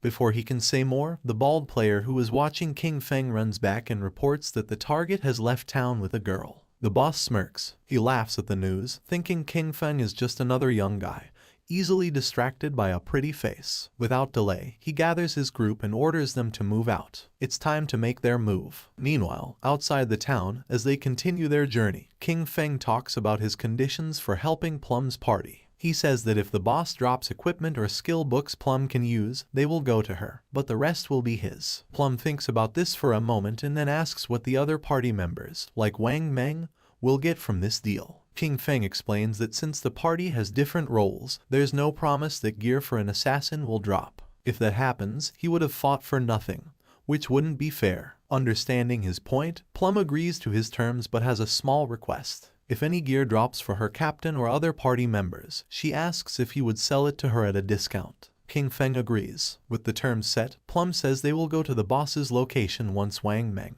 and the rest of her party log back into the game. But after walking for a while, she realizes she doesn't know where they're going. It's only when King Feng finally tells her their destination that she understands. They are going to fight the gold tier boss monster now. Plum is shocked. The idea seems crazy. King Feng is an assassin, and she is a mage. He might turn invisible, but she can't take a hit from such a strong enemy. Facing a gold tier boss this early with just the two of them sounds like a death wish. But King Feng stays calm and confident. He doesn't plan for her to fight at all. His plan is to tackle the boss alone while she watches from a safe distance. Even with his confidence, Plum finds it hard to believe. She knows he's strong, but beating a gold tier boss solo is unheard of. Just as she gets ready to question him more, King Feng suddenly stops, sensing something. Without a word, he uses his latent image skill, and he disappears into thin air. Plum is left there, stunned. She looks around, trying to understand what just happened. Moments ago, he was next to her, and now there's only empty space. Confused, she calls out for him, but there's no answer, just silence. Meanwhile, hidden behind a tree, the group of bald-headed players keeps watching King Feng and Plum from afar. Their leader smirks, sure they have the upper hand. But then one of the players notices something odd. King Feng has vanished. Confused, they look to their boss for what to do. Without a second thought, he dismisses it, thinking King Feng must have tricked Plum and left her alone. Grinning wickedly, he orders his men to move in, planning to capture Plum first and have some fun before anything else. As they rush forward, their boss reminds them of his promise that sticking with him means a good life. Now, he claims, even women are falling into their laps. But just as they get close, a shadowy figure appears right in front of them. The leader stops, his grin fading as he looks into the swirling dark aura before him. Confusion flashes in his eyes. What is this? Before he can react, King Feng uses his instant shadow slash skill, and in a blink, it's over. A cold gleam slices through the air, and the group falls, lifeless. Their bodies drop, torn apart before they even know what's happening. King Feng, as if stepping back into the shadows, disappears without a trace. A system notification pops up, confirming his kills. 5 players down, earning him 12 days of tradable lifespan. He glances at the bodies but doesn't give them much thought. Their loot is worthless, barely worth noting. To him, killing them was like taking down 2 low-level monsters. Without a trace of what just happened, King Feng reappears next to Plum, looking indifferent. Plum, still in the dark about what occurred, immediately asks about his sudden disappearance. King Feng shrugs, saying a few people were following them, so he sent them back to town. Plum seems satisfied at first, but her curiosity kicks in and she starts asking questions. She jokes that she thought he left to relieve himself and muses about how handy his invisibility must be. With it, she jokes he could do his business without being seen. King Feng cuts her off, clearly not amused by the odd turn in the conversation. He tells her to focus and hurry up. They need to get to the gold-tier boss monster. At the same time in Shell Town, the ground began to shine. And just then, King Feng's sister spawned as a healer. Her eyes widened in surprise upon seeing a magic staff. She picked up the staff realizing that everything was real, so much so that she could even feel things. The player's attention was fixed on her, realizing that she was another newcomer. She was happy since she had obtained the hidden class sacrifice.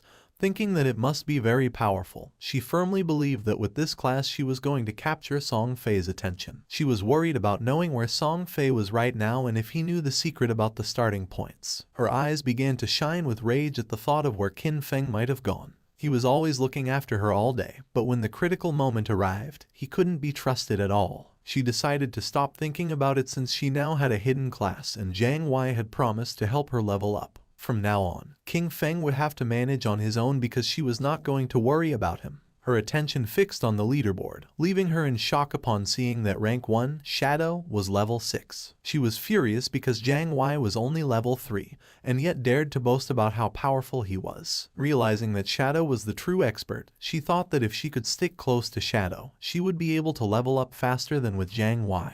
But a question came to her mind: where should she go to find that expert? Not far away, there was a group of players talking. They were worried because they couldn't contact Swaying, the healer of the party. It was Wang Men's team. He knew they didn't have time to wait for him, so he asked if anyone had any ideas. One of them, somewhat concerned, explained that they couldn't kill mobs without a healer. The other player argued that they weren't experts like Shadow, who could farm alone, suggesting finding another healer to party up. While they were trying to find a solution, someone greeted them, and when they turned around, they saw King Feng's sister. For her, this opportunity was perfect. With a smile, she asked if they needed a healer, revealing that she had the hidden class life sacrifice. Meanwhile, in the forest, King Feng and Plum were on top of a cliff with a swamp at the bottom, where they saw the Golden Ghost ship lurking. Using Shadow Sneak, King Feng disappeared into the air, asking Plum to hide and be careful of ambushes while he went to take care of the boss. Plum, somewhat confused, nodded but asked him to be careful. Our boy descended onto the swamp, and a system window appeared informing that due to the influence of Ghost Ship,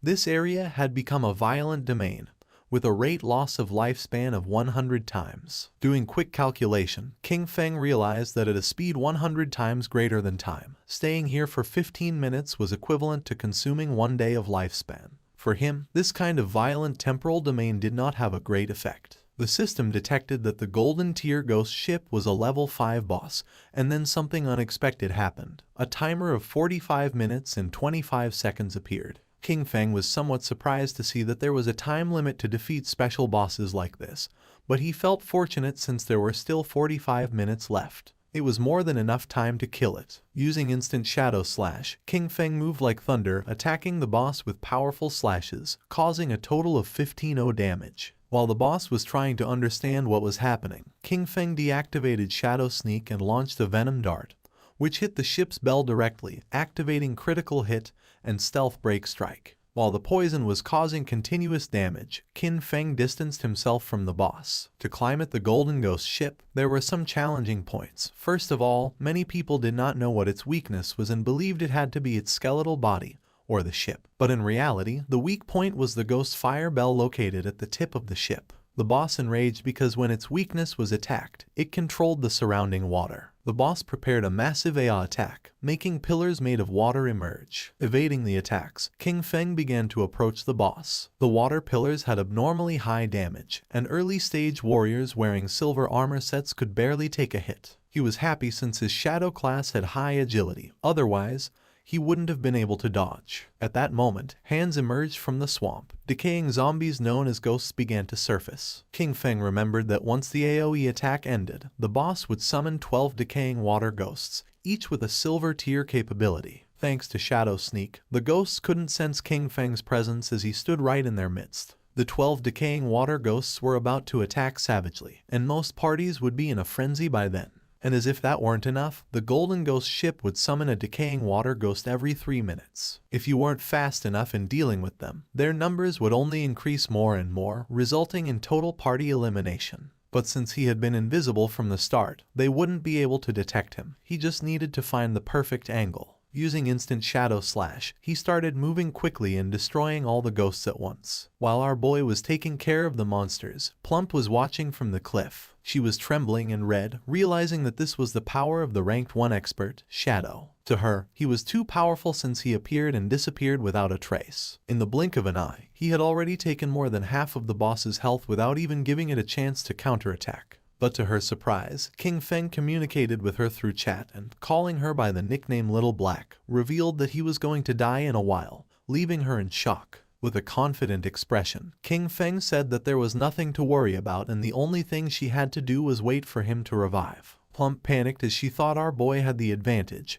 and also asked who Little Black was. Calmly, King Feng asked if she wasn't Little Black. She explained that her nickname was Big Plum and not Little Black, which sounded like a dog's name. Someone stomped on the ground forcefully. It was the man our boy had killed before. This time he had brought his entire team and was furious for having been careless. In his glory days, he used to kill legends one after another, but now he was being bullied by a little girl. One of his men appeared running with good news. He had found the girl on the cliff, revealing that Shadow's bastard was challenging the boss alone at the bottom of the cliff. The leader was filled with determination and thought they could kill him since this time he had brought his entire team. In the swamp, the boss was furious and the ship's bell was shining.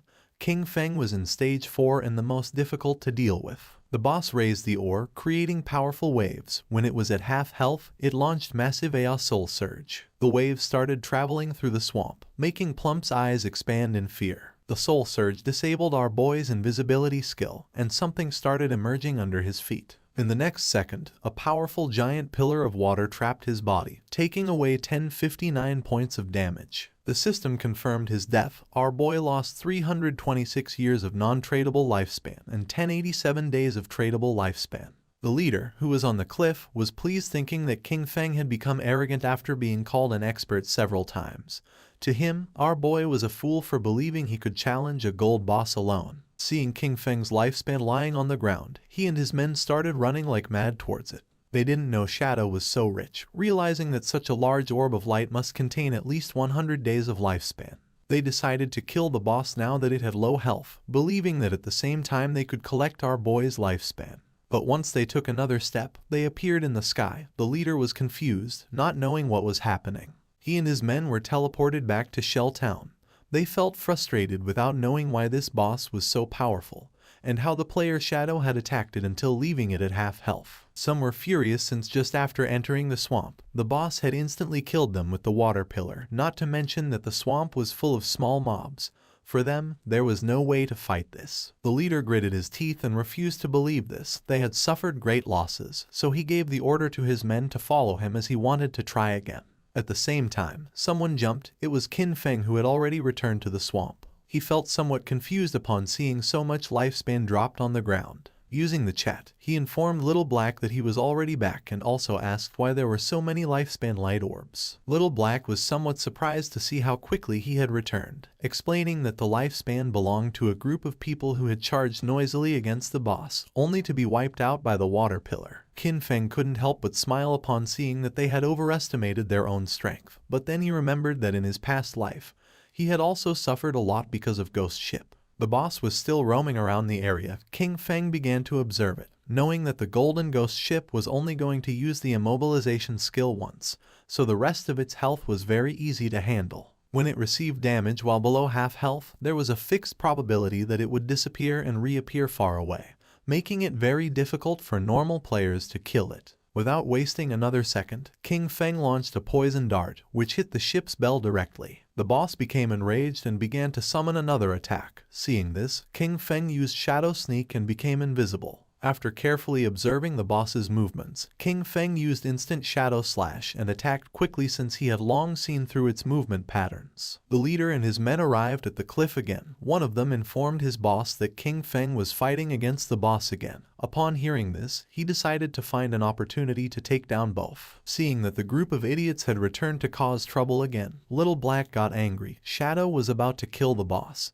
so she decided not to let these bastards get away with it. She gripped the magic staff tightly and concentrated, making thunder appear. A thunderbolt emerged from the magic staff, falling on the men, charring their bodies and leaving the others in shock. The leader, somewhat furious, asked who was attacking him. One of his men began to point at Little Black with his finger, informing that it had been her. He picked up his axe from the ground and gave the order to his men to kill her. Seeing this, Little Black's eyes filled with fear. She started running, asking for help. The leader and his men began chasing her, swearing to kill her. Not far from the area, a man who was hiding behind a tree began to observe them. He was not alone. There was another man behind him. Upon noticing that Little Black and the others were approaching, they hid again behind the tree. Back at the swamp, King Feng distanced himself from the boss, his gaze fixed on it, realizing that it was almost dead. But it was as he had expected. Despite being only a level 5 boss, the Golden Ghost ship was difficult to kill alone. He knew that his damage was very low. The battle had taken too long, attracting many people to spectate. Noticing that there were people on the cliff, he realized they were those who had just died. Additionally, he noticed that there was also a group beside the swamp waiting for him to kill the boss before killing him and seizing his loot. The poison started to take effect on the boss, making its eyes start to shine, and not many after, its body started to disappear. The system announced the death of the Golden Ghost ship of gold grade, granting King Feng as a reward 48 experience points.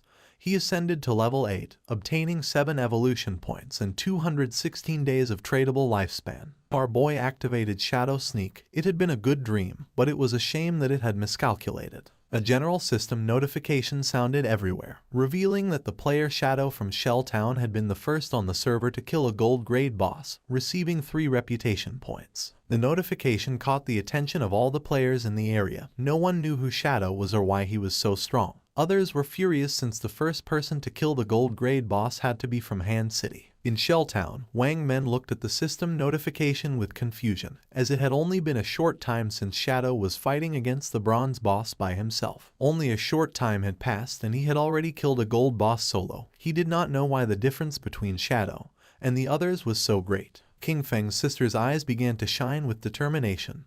Realizing that Shadow really was the strongest, she thought that if Shadow helped her level up, then she would be able to see Brother Song Fei. The body of the boss disappeared, leaving lifespan and loot on the ground. The boss of the group that was hiding behind the tree couldn't help but smile upon seeing that the boss had dropped so much loot. With a wicked expression, he realized that Shadow had hidden using invisibility without taking the loot, realizing that he must be wary of them. He gave Guang the order to release his skill and find Shadow. They were going to kill King Feng and take the gold boss's loot for themselves. Guang nodded his head, then drew his bow, used the skill called Phantom Horned Eagle, and shot an arrow toward the swamp, which transformed into the ghost of an eagle. The eagle flew until it exploded, causing its feathers to start falling over the swamp. King Feng began observing them carefully.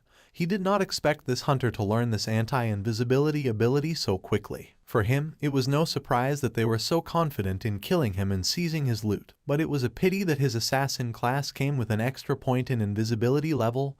Guang's skill was level 1, so it could not break his skill. Confident, Guang turned to the boss, informing that Shadow must have fled after seeing so many of them. The boss and his men began to advance towards the loot. Deciding to protect the loot first, he asked his men not to be careless and to prepare for battle at any moment. The ownership of the boss's loot was 5 minutes. After the time ended, the loot was going to be theirs. A proud smile appeared on their faces, but just then, Shadow began to emerge, making their eyes widen in fear. Just before they could react, King Feng moved like thunder, taking everyone down. Now that the atmosphere was quieter, King Feng's attention focused on the loot. But then a question came to his mind: where had Little Black gone? He decided to forget about it and find her later. For now, he had enough evolution points to upgrade Greedy Hand, so he decided to upgrade the skill before obtaining the loot. Greedy Hand went from being diamond quality to epic. It could be used on monster corpses, having a 220% to 300% probability of obtaining an extra loot drop. The extra loot had a 100% probability of being one tier higher. Our boy picked up the loot. He was determined to use the 100% chance to gather all the light together and squeeze them. Greedy Hand started to absorb the loot, making a smile appear on King Feng's face. A bright light began to emerge from the forest, and after using Greedy Hand, he obtained 21 evolution points, 648 days of tradable lifespan, and 2 special items called Ghostfire Bell. King Feng's eyes widened in surprise upon seeing that he had obtained 2 Ghostfire Bells. It was a special item. After equipping it, King Feng would not lose lifespan upon dying, with a cooldown time of 1560 seconds. It had 2 skills, 1 passive and 1 active. Soul Absorption was passive. When killing monsters, the amount of dropped lifespan would increase by 20%, and having 2 Ghostfire Bells at the same time would double this effect. Soul Shock was an active skill. He could shake the bell to immobilize all enemies within a 100-meter radius for 3 seconds, with a cooldown of 512 seconds. The Ghostfire Bell was not considered equipment. It was an item. It did not take up 2 equipment slots, and 2 Ghostfire Bells only occupied 1 inventory slot, making it very convenient. While he was distracted, Little Black contacted him through chat asking him to come save her. Shadow became alert and asked with a worried expression where she was. King Feng, somewhat worried about knowing where Little Black was, the only thing he heard through the voice chat were her screams asking them not to come near her. Little Black was very scared since the leader and his men had already cornered her. They praised her for having strong resistance, but revealed that there was nowhere to escape, advising her to come over calmly, promising that they were going to make her feel so good that she would ascend to heaven. She clenched her fist, and when she looked back she saw that she was at the edge of the cliff, determined not to give these bastards the kill. Without thinking too much about it, she threw herself backward off the cliff, leaving the leader and the others in shock. Her body began to descend rapidly until it forcefully hit the ground, causing her terrible pain and making a pool of blood appear. Her body began to disappear and turn into lifespan. The leader peeked over the cliff and felt somewhat confused upon seeing that she had really jumped, thinking that she was quite resolute. Little Black informed our boy that he no longer needed to save her, since she had died and returned to the town. She felt relieved, as it was good that the tradable lifespans of their party were all on Captain Wang Meng. King Feng felt relieved and asked Little Black to wait for him there, as he was going to pass the stuff to her. She felt happy and praised our boy for having worked hard. He collected all the lifespan that was in the area. This time he had 1 big. His tradable lifespan had reached 3115 days, and he even had 21 evolution points. He decided to use the points and evolve Greedy Hand. A system window appeared, informing that the skill Greedy Hand had already reached epic. It required 10 times the evolution points to keep evolving. The system asked if he wanted to spend 210 evolution points to evolve this skill. King Feng was not surprised. For him this was to be expected. It was not so simple. The higher the level of the skill, the more evolution points it consumed to evolve. He decided to forget about it and first raise his attack skills, since the higher his damage, the stronger the boss he could face would be, and in this way, he would be able to receive better loot. He concentrated, and instant Shadow Slash went directly from Platinum to Diamond. The attack range of the skill increased from 21 meters to 27. The duration of invisibility stayed increased from 7 seconds to 9. Now he could perform 7 slashes on all enemies along the way instead of 5 slashes, with a total duration of 10 seconds. The length of the slash increased from 3.1 meters to 4.1 meters, and now each slash would cause 300 additional damage instead of 200. He used 10 evolution points and now only had 3 points left. The initial skill Backstab enhancement went from normal to gold, skipping bronze and silver. When using Backstab, damage would increase by 30% instead of 15%. King Feng was happy, since after evolving Instant Shadow Slash twice, its damage had doubled. Even if he was not in stealth mode, and without breaking the stealth, he could inflict 3,000 points of damage. And if the stealth was broken and Backstab was performed, the total damage of 7 slashes could reach between 6,000 and 7,000. Using the system window, our boy started analyzing his skills. He remembered that the gold tier boss dropped from 2 to 4 silver equipment, with a small chance of dropping gold equipment. Now, due to the effects of Greedy Hand, he had received 11 gold equipment and skill books, 2 platinum equipment, and 1 platinum skill book. This loot was not bad at all, since 3 of them could be used by assassin types. Among the equipment was the Ghost Ship Dual Blades of Platinum, an assassin class weapon with a damage of 136 points, agility of 22 points, attack speed of 24%, armor penetration of 17 points. The requirement to use this weapon was to be level 5. The unique effect of this weapon was that each normal attack would inflict damage twice. King Feng equipped the 2 daggers. The effect was not very useful, since basically he always used his skills to deal damage.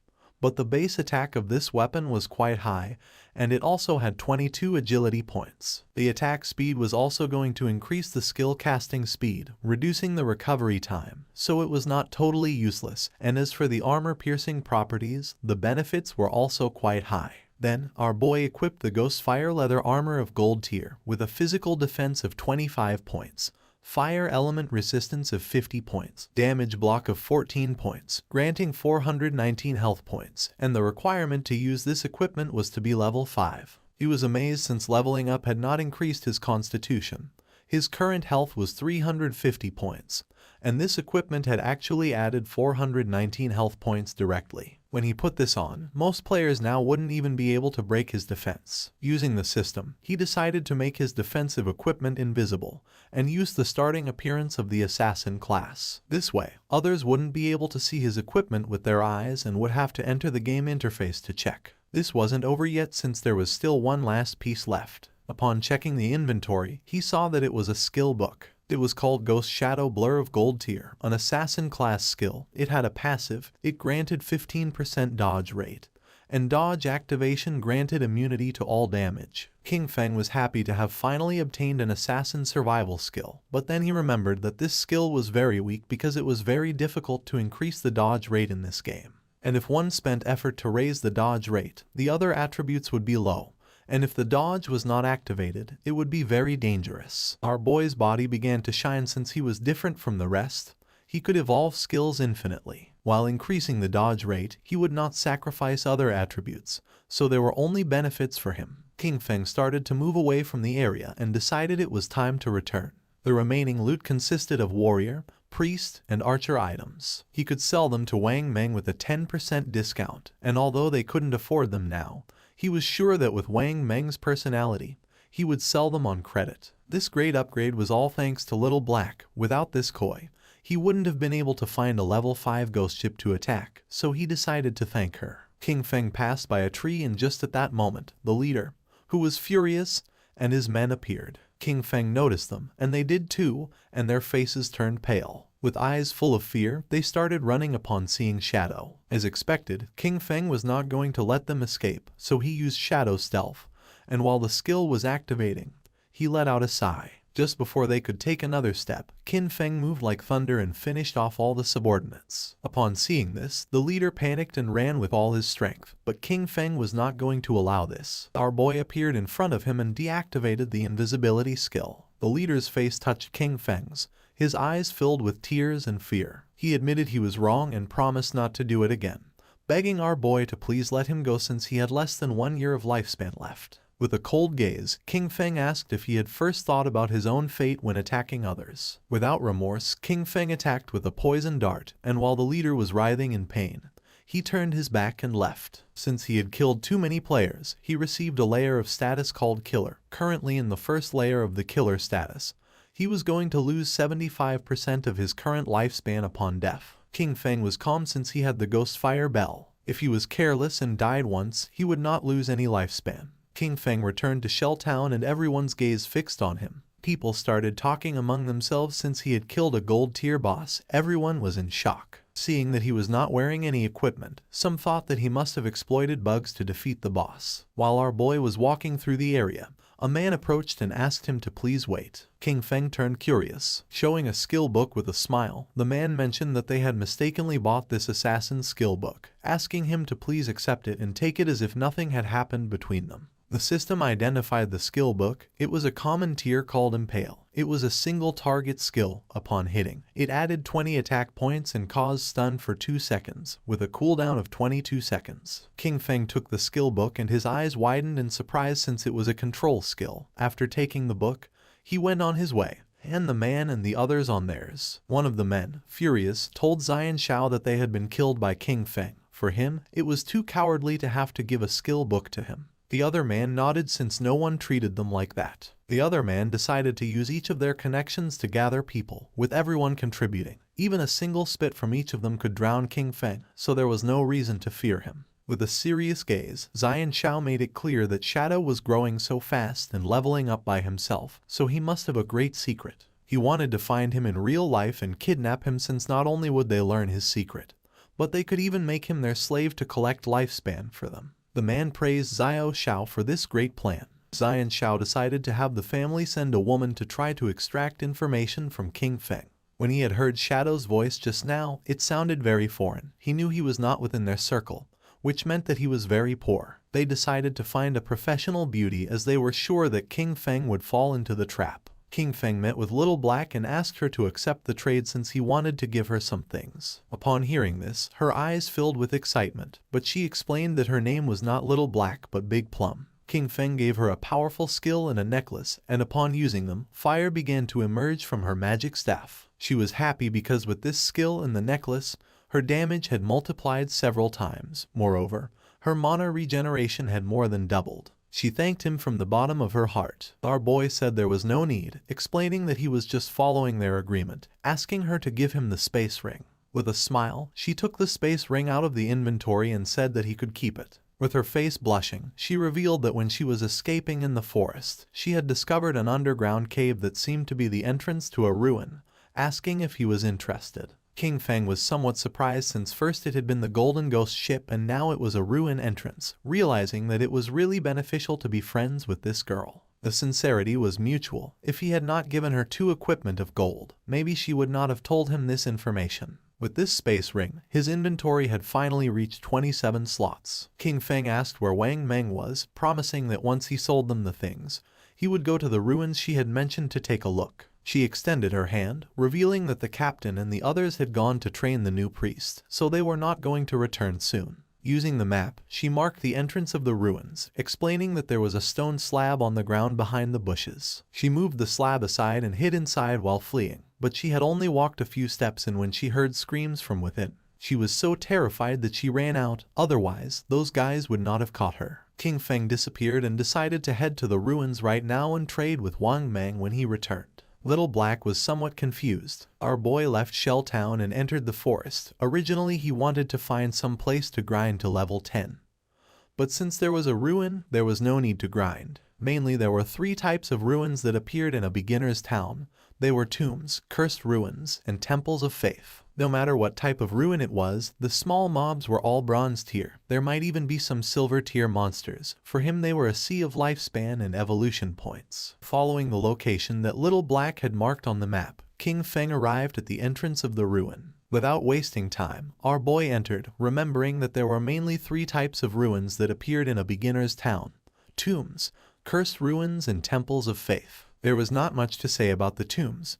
They were inhabited by a lot of monsters and it was very difficult to kill them all, and also there was almost always going to be a golden boss at the end. The monsters in the cursed ruins were all cursed by ancient gods and evil gods. They could have been humans in the past, but some went mad and others became ghosts after death. The monsters in the temple were all believers of ancient gods and evil gods. Moreover, the layout of the temple was very complex. The walls were filled with ancient murals. If one managed to get past the last 2, they would receive a special item or a skill book. Upon observing the murals on the walls, our boy realized that this was a temple of faith. He began to observe the murals carefully as they were very familiar. At that moment, roars began to be heard. Our boy started walking down the hallway, realizing that this was the faith temple of the ancient god of judgment. It had the same origins as his eye of judgment. At the same time, in the forest was Wang Meng and his party fighting against a monster. Wang Meng drew his shield and blocked the monster's attacks. But then, the monster lunged at him and just before he had time to react, it attacked with its fierce claw,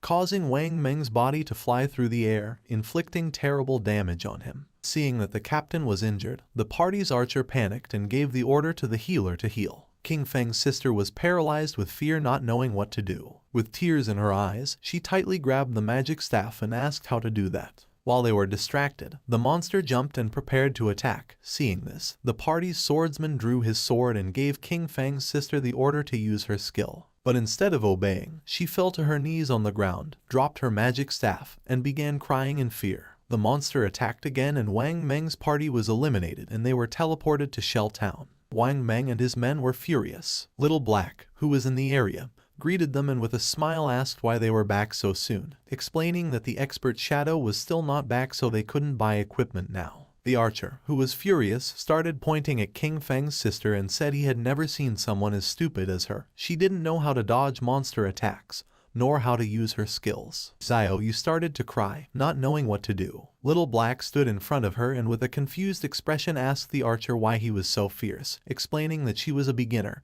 and it was her first time playing the game, so it was normal to die once. With eyes full of rage, the archer asked Little Black to move away since he was going to scold her to death. The swordsman explained to Little Black that they had not died once, they had died 3 times in less than an hour. Upon hearing this, Little Black's eyes widened in surprise. With a smile, she began to show the necklace that King Feng had given her. She decided to go with them, revealing that she had just received 2 good things from the expert. She was very powerful now, and believed they were not going to die once she was there. Wang Meng stepped forward and gave the order to everyone to stop arguing. For him, Little Black's suggestion was not bad since with her joining them this time, things should go well and maybe when they were back they would be able to meet Shadow. Although deep down Xiao Yu was furious, she pretended to be grateful, apologized and promised to work hard. She could not believe that they themselves could not do the job and still dared to blame her. If it weren't for the connections they had with Shadow, she wouldn't bother with all of them. She was very angry. At the same time, our boy entered a room and something caught his attention. 2 monsters knelt before him, and the system identified them as devout followers of the ancient god. Called the Judged, they were level 10 monsters and silver tier. King Feng's eyes began to shine with suspicion. Without wasting another second, with a determined expression, he attacked the monsters using instant shadow slash. Our boy became invisible and when he turned around he saw that he hadn't taken much health from them. Even after breaking his stealth and backstabbing them, they had only lost a small portion of their health. For him, this was to be expected. They were level 10 silver bosses, and the health of these 2 devout followers together was already greater than that of the gold tier golden ghost ship. Just then, something caught our boy's attention, making him turn curious. The monsters knelt before him again. He was somewhat confused since the monsters were kneeling once more in his direction. It was strange since he was still in stealth. He didn't know if they had sensed the eye of judgment on him, nor if this was the reason why they weren't attacking him. King Feng questioned whether they knew the way and asked them to guide him. The monsters raised their heads and began to roar. King Feng realized that they had been corrupted, decomposed and had gone completely mad. They had turned into wild beasts that only knew how to steal lifespan from humans. At that moment, the eyes of the monsters began to shine.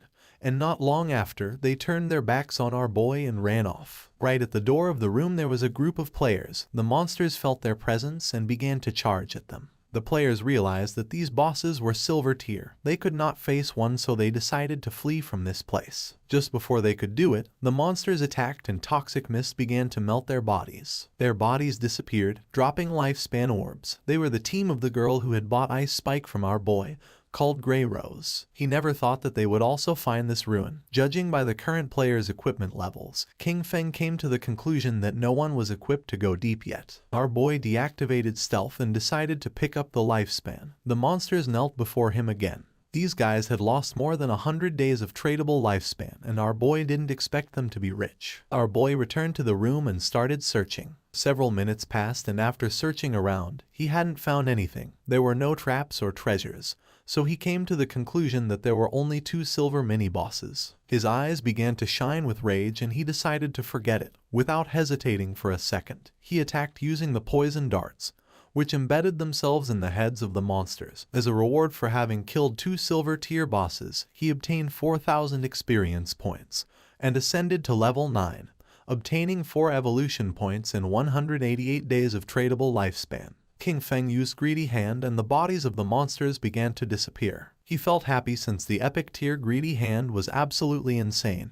He got 32 evolution points, 1504 days of tradable lifespan, 4 gold tier items and 10 silver tier items. He extended his hand, making a pendant appear.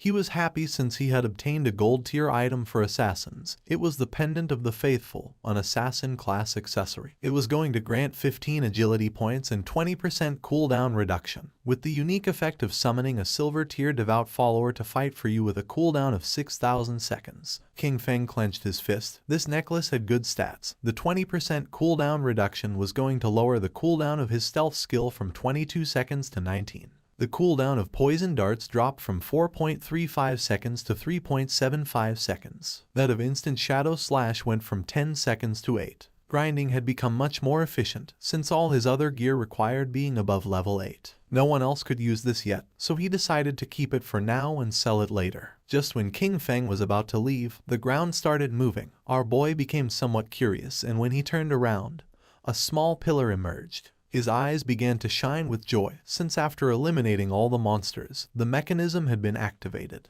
King Feng examined the pillar carefully, realizing that it was a hidden mechanism. Not long after, the mechanism of the pillar was activated, and a platform appeared under our boy's feet. A door that was on the ground opened, and little by little the platform began to descend. It was a lift. Once the platform descended several meters, the door began to close. Several minutes later, it stopped. King Feng felt as if he had descended 300 or 400 meters. This place was dark and seemed gloomy.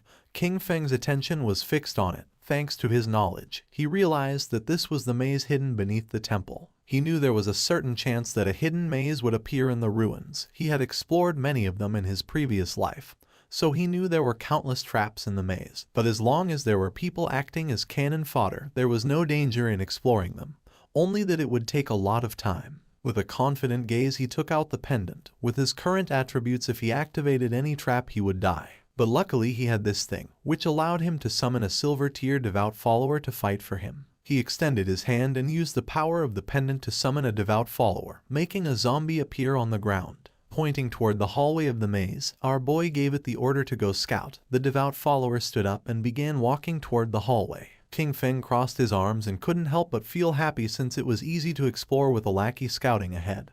But there was still a chance of danger, so he decided to evolve his dodge passive first just in case. He used 11 evolution points, and his ghost shadow blur went from gold tier to epic tier, increasing passive dodge rate from 15% to 75%. Now dodge activation was going to grant immunity to all damage. 75% dodge rate was already very high. He had just enough remaining points to evolve instant shadow slash to epic tier. Using 13 evolution points, King Feng evolved his instant shadow slash from diamond tier to epic. The range increased up to 30 meters and the duration up to 12 seconds. Now he could perform 9 slashes instead of 7 with a cooldown time of 8.8 seconds. The width of the slashes increased up to 5 meters and the damage increased from 300 points to 400. King Feng's eyes began to shine, since to evolve from epic to legendary it required 10 times the evolution points. The higher the starting tier of an item, the more profitable it was to evolve it. For example, if a skill was of epic tier at the beginning, evolution to legendary tier was the first evolution, so it only required the base evolution point of 1. Since the target for evolution was legendary tier, it required 10 times the points, and 1 times 10 were 10 points. This also meant that if he only obtained an epic skill, he could quickly evolve it to legendary tier, then mythical tier, ancient tier, and immortal tier. But if a skill was normal tier at the beginning, then to evolve it to epic tier, it would need to be evolved 7 times.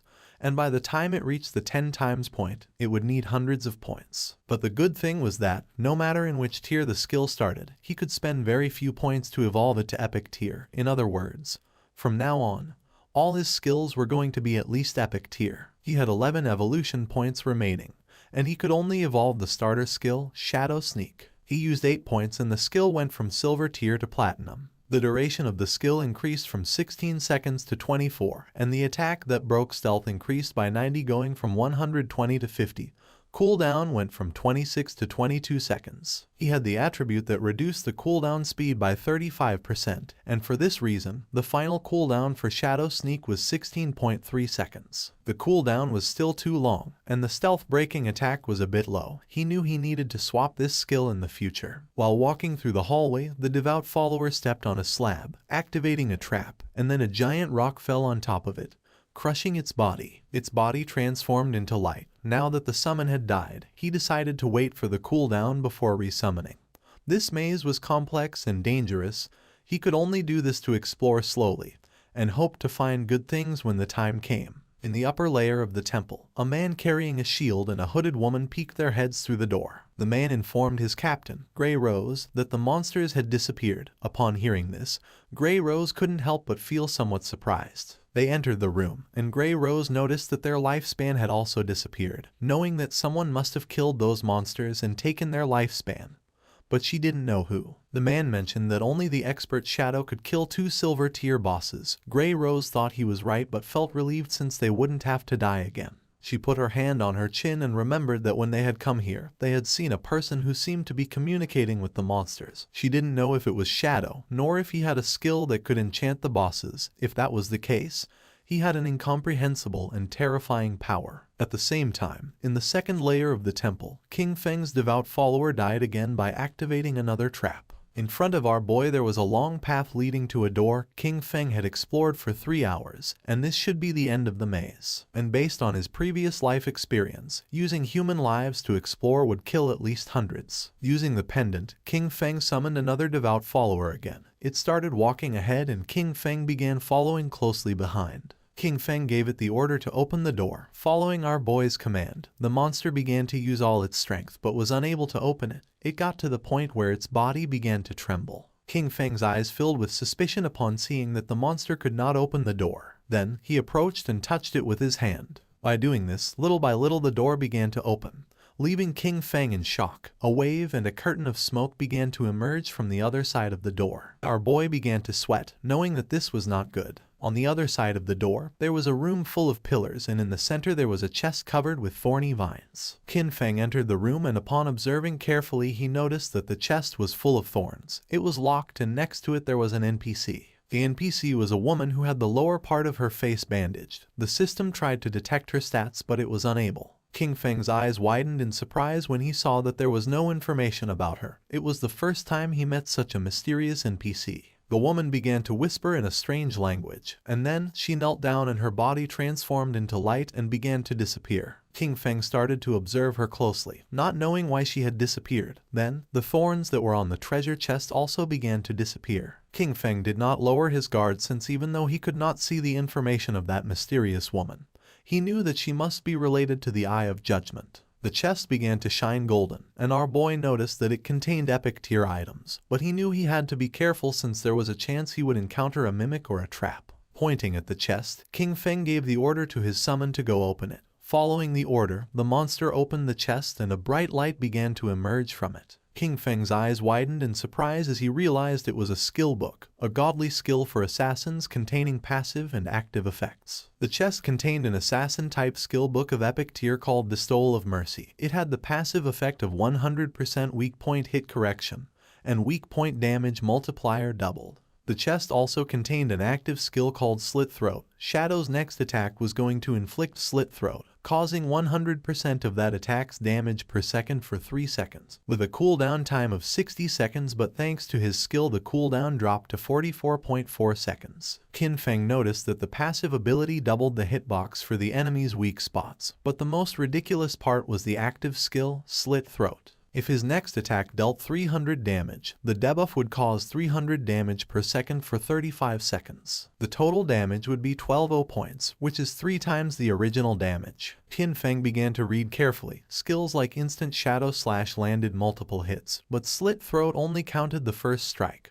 Also, this skill was only of epic tier, so it only needed 10 evolution points to upgrade it to legendary. This loot had been a great harvest since his burst damage had just increased several times. King Feng began to move toward the exit. Knowing that it was all thanks to Little Black, he decided that it was time to return and sell the leftovers to her party. Using the chat, he asked Little Black to tell Wang Meng to return to town, since he had items to sell him. Upon knowing that Shadow had finished exploring the ruins, they decided to return now. Once King Feng arrived back at the starter town, his eyes widened in surprise. A crowd of players were waiting for his arrival. All wanted to add him as their friend. Some even offered to be his followers, promising to cheer him on. The chairman of the Runding group from the city of Zhonghai had come to formally invite Shadow to join their corporation. King Feng even had fans from Firefly Town who had come to greet him. Players from different towns had come to form teams with King Feng. Seeing this, he realized that the teleportation gates from other towns had started activating.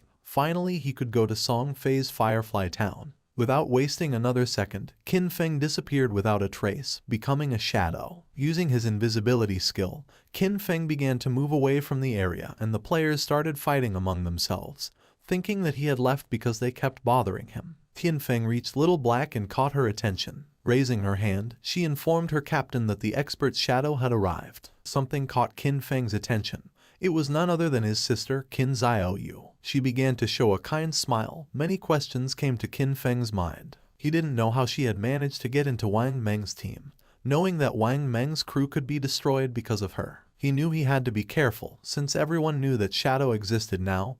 He couldn't reveal his true identity. He still couldn't use his powers in real life, and with so many eyes on him, even a kitchen knife could kill him right now. Xiaoyu couldn't help but blush as she could tell how powerful he was just by looking at him, realizing that compared to him, Wang Meng's party was like trash. She thought that if he carried her, then she could reunite with Song Fei in a matter of days. Using the system, Qin Feng explained to the captain that this equipment was perfect for their party's classes. Moreover, the skill books could increase their combat power. Our boy set an initial price of 22 days of lifespan. For Wang Meng this was very expensive, since they were all silver and gold tier. For now they could not afford it. Qin Feng said that there was no problem since they could pay him later. Wang Meng was sincere and thanked him, not knowing how to repay him for helping them. If ever Qin Feng needed them in the future, he only had to say the word and they would do their best to help him. The swordsman of the party put on a golden helmet. According to him, Shadow was awesome. He could not believe that he was getting gold tier equipment so soon. Wang Meng also equipped the equipment, obtaining a gold tier skill, with which his DPS had tripled. He could not avoid crying since Shadow even let them buy on credit, realizing that he trusted them. Wang Meng began to inspect his inventory but did not find anything for priests, leaving Xiaoyu somewhat confused. The archer was furious since she was lucky to leech EXP from them. Xiaoyu approached Qin Feng and introduced herself as the priest of Wang Meng's party and asked if he had any equipment for her. The system informed our boy that the player, Little Graceful, wanted to add him as a friend. Xiaoyu's eyes widened in surprise. Qin Feng began to stare at her with a cold gaze and disappeared without a trace, leaving poor Xiaoyu in shock. With a confused expression, she asked where Shadow had gone. Wang Meng explained to her that he probably just hadn't gotten any priest drops this time, and that maybe next time he would bring items for her. The archer revealed the harsh truth. Qin Feng had intentionally ignored her. For Little Black, Shadow was very cool as he appeared and disappeared like a dragon. Qin Feng walked away from them, knowing that he currently had a gold tier priest staff in his bag,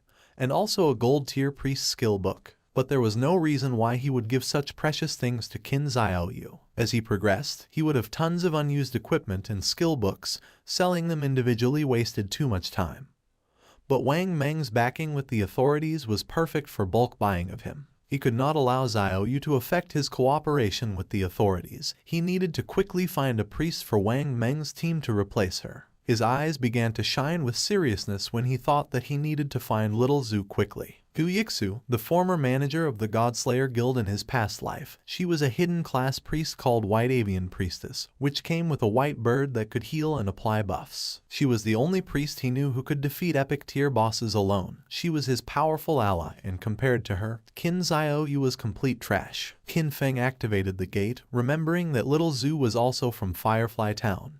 Just like Song Fei, being perfect. If Qin Feng could find Little Zhu, he was going to put her on Wang Meng's team. Using the gate, he traveled to Firefly Town. Qin Feng arrived at Firefly Town, a place very different from Starter Town. While he was walking through the area, he heard two players who wanted to hurry back. Since the silver boss was below half health, they couldn't let someone steal it, as they would have died in vain. One of them cursed Song Fei since that bastard brought many fangirls with him, knowing there was no way to compete with him. Nor did he know how some minor celebrity had so many brainless fans. Qin Feng had just arrived and had already found clues about Song Fei. Following the players, he reached a valley.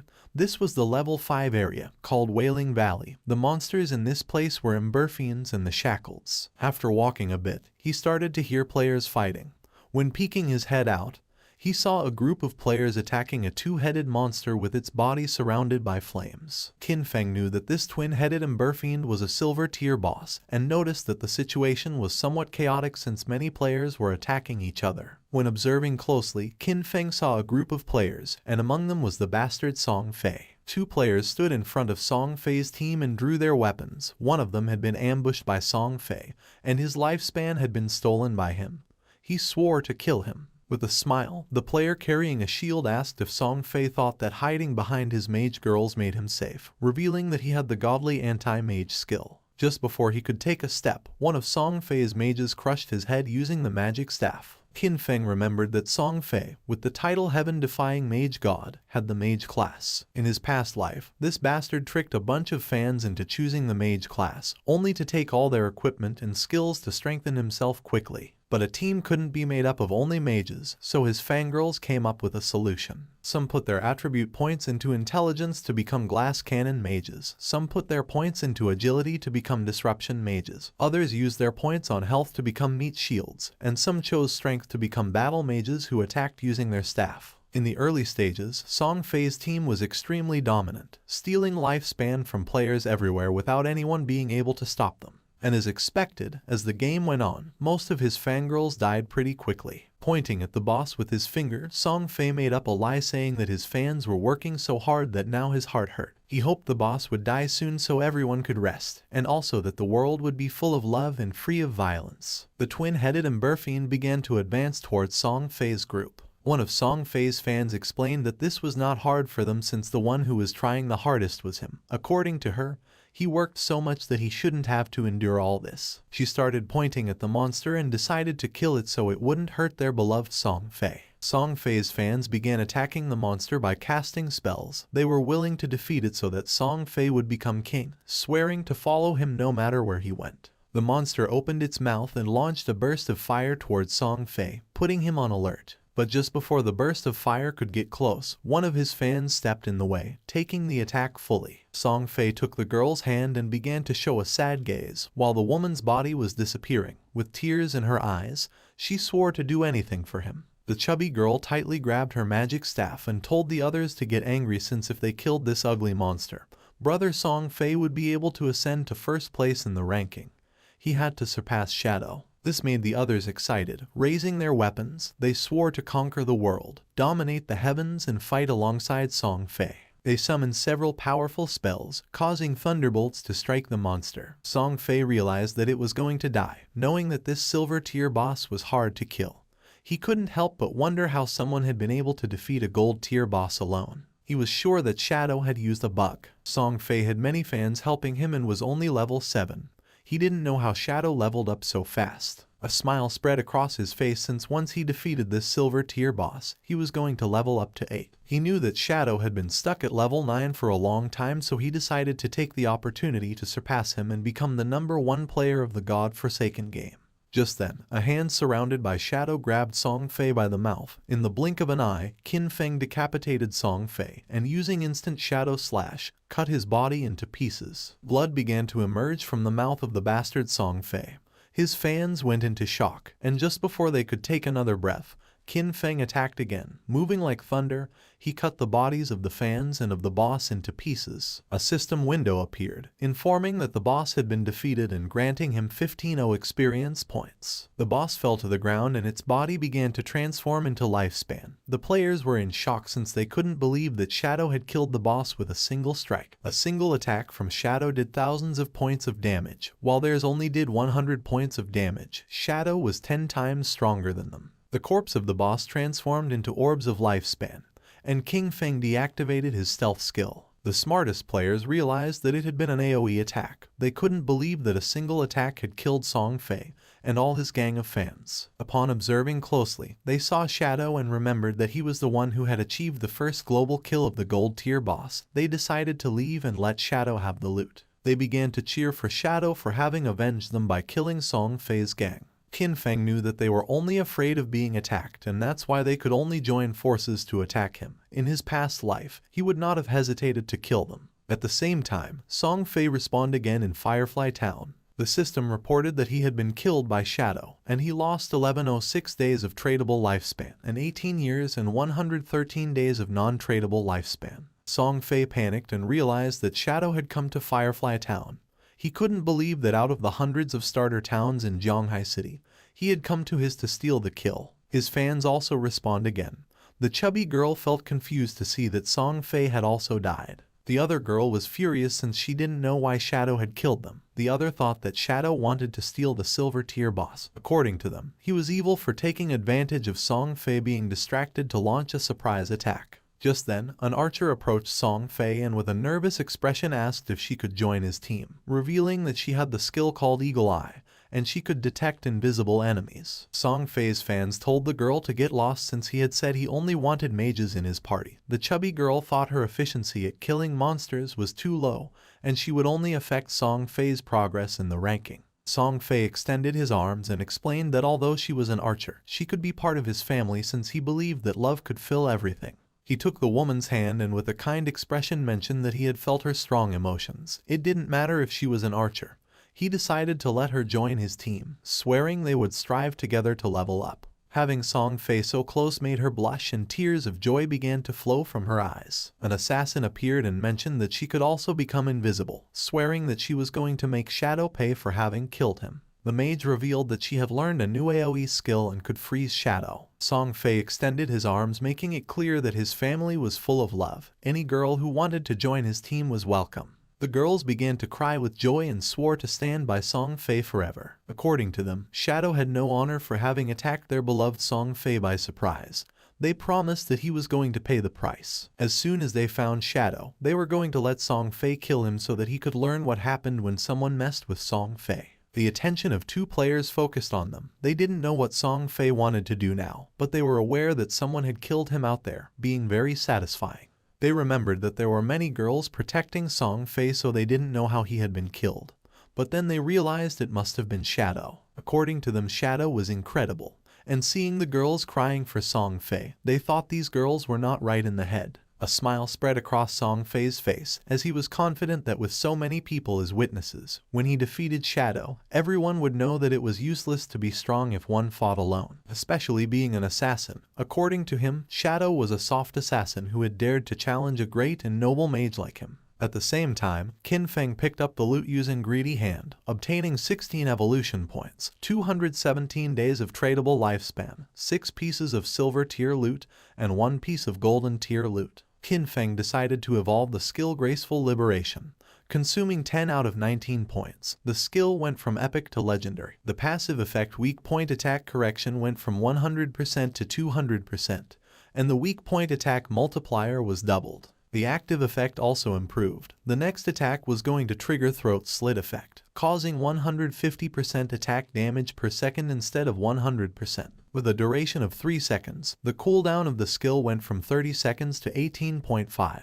The weak point hit correction had increased by 100%, reaching 200%, which equaled doubling the target's weak point. If it was amplified even more, half of the enemy's body would be considered a weak point. He feared that even his Shadow Slash could deal weak point damage. The initial epic level skill, with 0 evolution points, could evolve to legendary. However, to evolve it from legendary to mythical, it required 100 times more evolution points. It needed 200 points to evolve from legendary to mythical. According to this pattern, the epic level Greedy Hand was going to require 210 evolution points to evolve, and when it reached legendary, evolving it was going to require 34 points. He had 9 evolution points left, so he decided to evolve Backstab Enhancement. Qin Feng spent 8 points and the skill Backstab Enhancement went from gold to platinum, and the damage of the passive effect increased from 30% to 40%.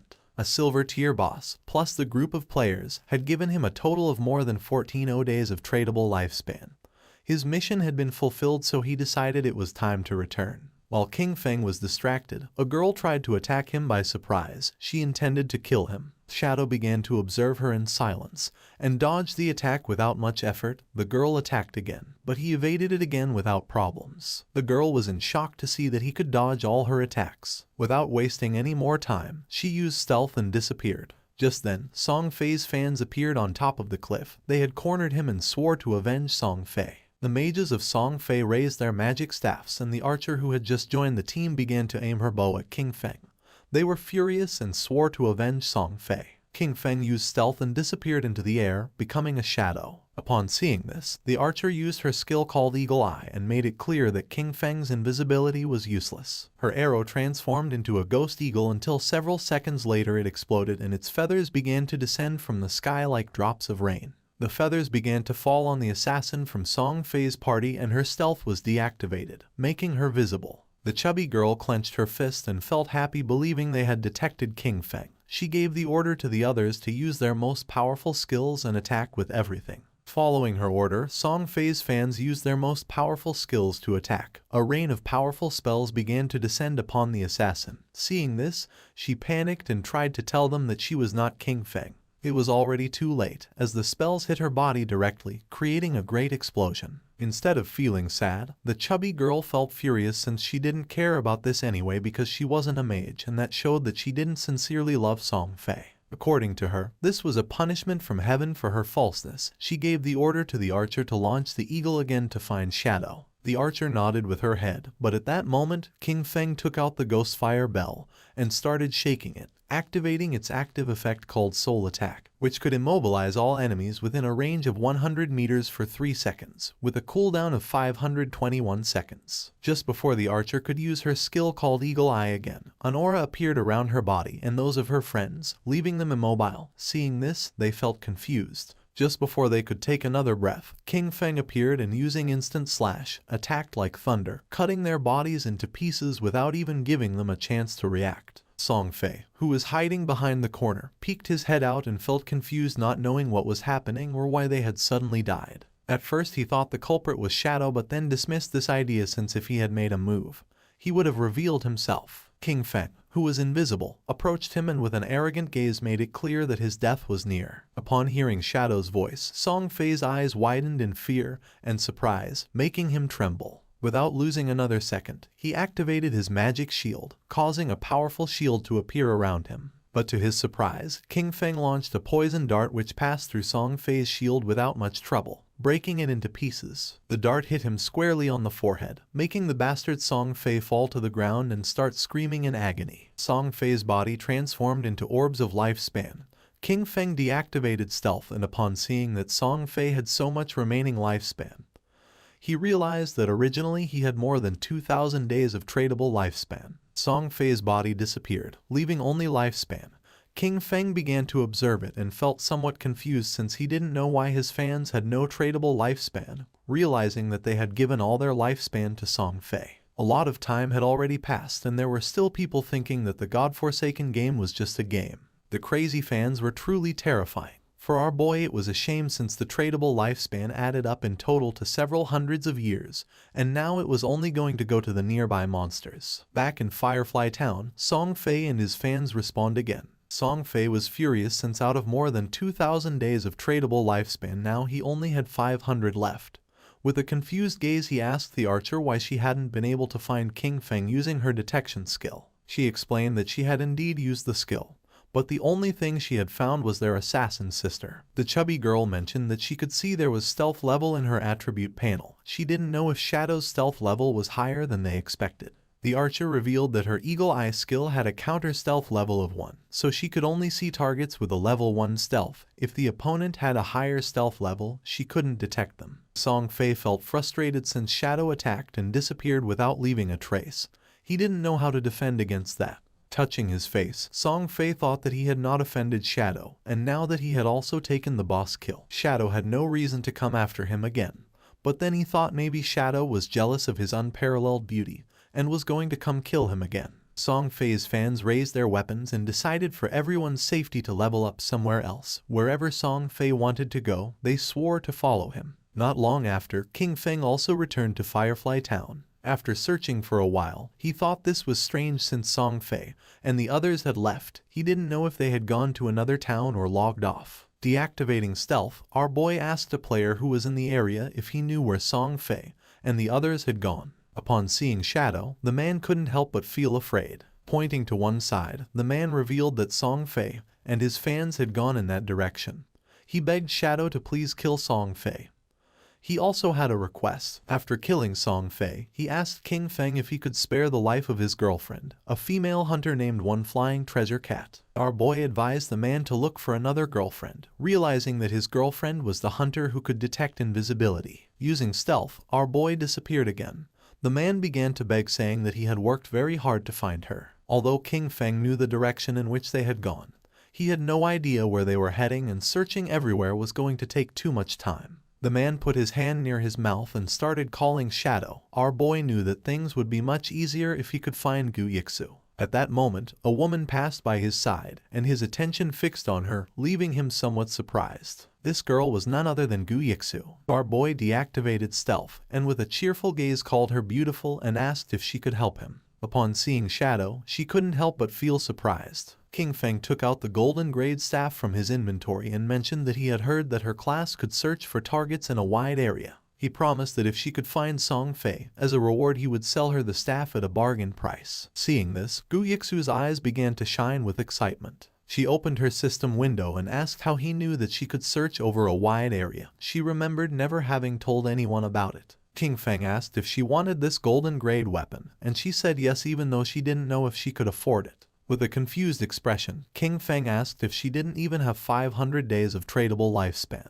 revealing that the original price was at least 700 or 800 days. Upon checking her system window, she realized that she did have 700 days to buy the staff. Hearing this, our boy made a deal with her and handed over the staff. A system window appeared to confirm that the transaction had been successful. She took the staff and started drooling. Our boy gave her a gentle tap on the cheek so she'd stop drooling, asking her to hurry up. Upon hearing this, she blushed and nodded with a smile. Using the new staff, she began to use her powers and concentrated. Even though it was the first time she met Shadow, he gave her a strangely familiar feeling. Her owl began to fly around her, and she asked if Shadow wasn't afraid that she would take things and leave without helping him. With a serene expression, our boy asked if she didn't hate Song Fei. Seeing that he knew that she hated Song Fei, Gu Yixu's eyes widened in surprise. She didn't know if Shadow could be a friend of hers in real life, but his voice didn't seem like it. King Feng started to smile and decided that she should guess. She raised her hand and the owl began to fly. She was too lazy to guess. Just then, her eyes widened in surprise. The owl began to fly over the town,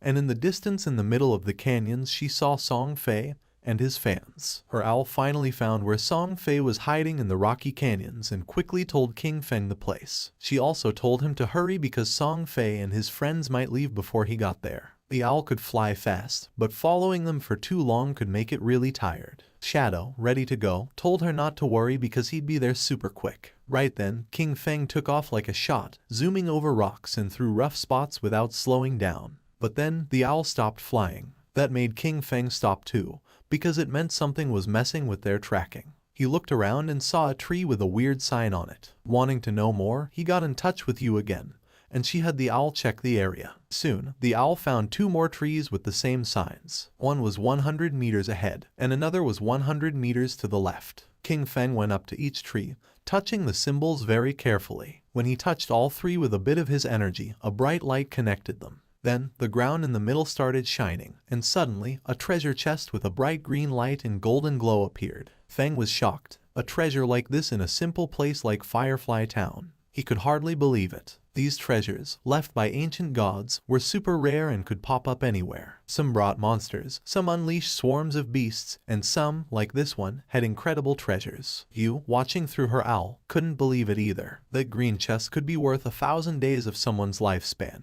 or over 10 million in real money. King Feng couldn't help but admire Yu's quick thinking. Back in his previous life, a year of someone's lifespan was worth 10,000 at the start, but it quickly jumped to 50,000 by the second day. Yu, still intrigued, started to take note of the symbols for later. A smart look was in her eyes. There was no telling what secrets her skills in tracking could uncover. Then, King Feng went ahead and opened the chest. Inside, there was a skill book with a dark aura called Curse of the Blossoms, a powerful emerald-level ability. This skill let cursed flowers grow from a defeated enemy, making their tradable lifespan drop to 0. It didn't have a cooldown period, but it had to be used within 15 seconds after someone died. Feng remembered how dangerous this spell was in his previous life. Every enemy he defeated could turn into an advantage. If he managed to defeat Song Fei again and watched over the body for a short time, he could take everything from him. A sinister smile appeared on his face. This time, Song Fei wouldn't just be defeated, he would be completely drained. As King Feng hurried toward his target, the scene changed. Somewhere far away in a canyon, Song Fei's biggest fans were busy fighting a boss, hitting it hard while Song Fei stayed back, waiting to land the last blow. Song Fei was overconfident, sure that King Feng wouldn't chase them this far, especially since King Feng had already beaten a silver-level boss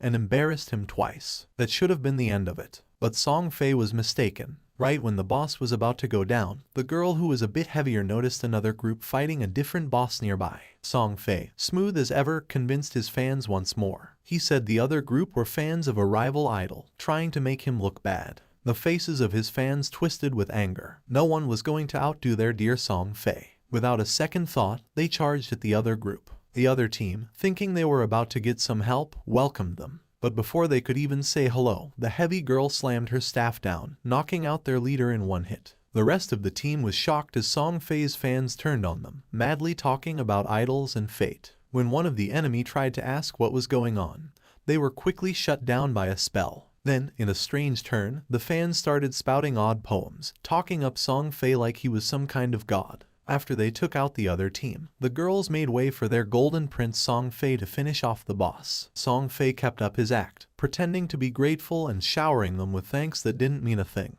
He made up stories about almost getting caught in an ambush and called them heroes. His words made them all blush and giggle. They were totally caught up in his make-believe world. But that was the end of it. At the same time, Shadow appeared at the edge of the canyon. Song Fei felt something wasn't right and got a cold feeling down his back. But by the time he turned around, it was too late. Feng's sword moved through the air like it was meant to punish, striking in an instant. Song Fei's head was cut off in one smooth motion, and his body fell to the ground. This time, Shadow didn't just leave after the deed was done. He knelt down next to Song Fei's body and used the Curse of the Blossoms. A big red flower grew right out of Song Fei's chest, its petals moving like they were alive, sucking away the tradable lifespan from the young troublemaker. The fangirls watched in shock, not able to make sense of what was happening right in front of them. Then, the scene changed, and Song Fei was back at Firefly Town's portal, feeling confused and annoyed, still not getting why Shadow was always after him. In his confused way of thinking, he decided it must be jealousy. Maybe Shadow was upset about all the attention from the fangirls, or perhaps one of those girls was someone Shadow had feelings for. Song Fei convinced himself that Shadow's constant showing up in Firefly Town was part of some complex revenge scheme. While he was lost in his wild guesses, a system alert popped up, scaring him with the news that his tradable lifespan was going down fast,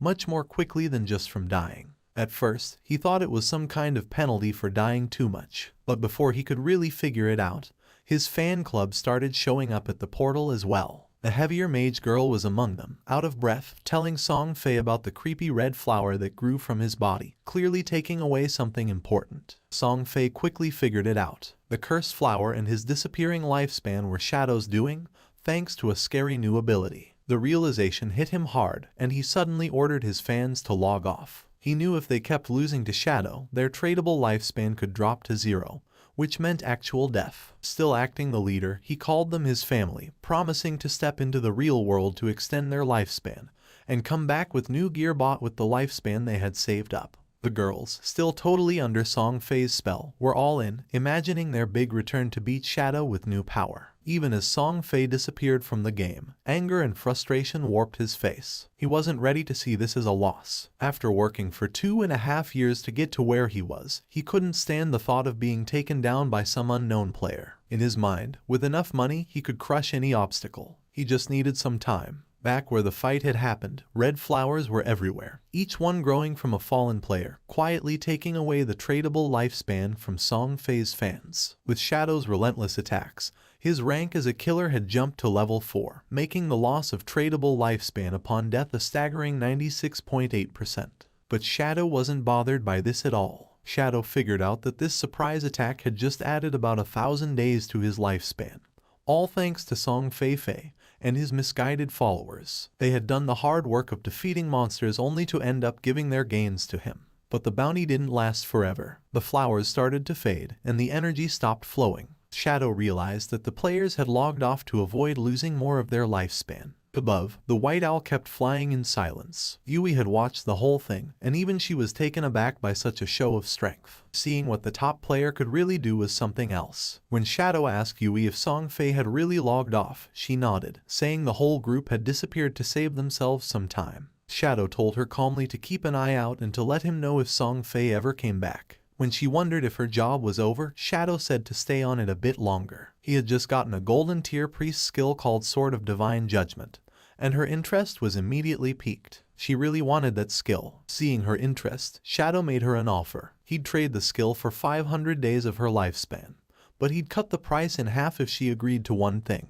Yui's eyes narrowed, and she quickly said she wasn't going to trade her dignity, which caught Shadow off guard. He hurried to explain she had the wrong idea. He just wanted her to join his team as their main healer. She relaxed and laughed, agreeing right away, but warned him she'd hold him responsible if the team was a disaster. Shadow reassured her they were a solid group and decided to get in touch with them immediately. Then the story moves to a different part of the game world, where Wang Mang was feeling proud after defeating a poisonous monster, happy about the experience points. He called over to Ju for a heal and something to counter the poison, but Ju was stuck, not knowing what to do. Wang tried to remind her again about her priest class's ability to remove toxins. But before she really got what he was saying, she accidentally used the skill on a tree instead of helping Wang, who needed it. As time ran out, Wang fell to the ground, succumbing to the poison, his victory over the monster wasted. The team was left in shock, frustration simmering as they looked at Feng's sister, unable to believe how useless she had been.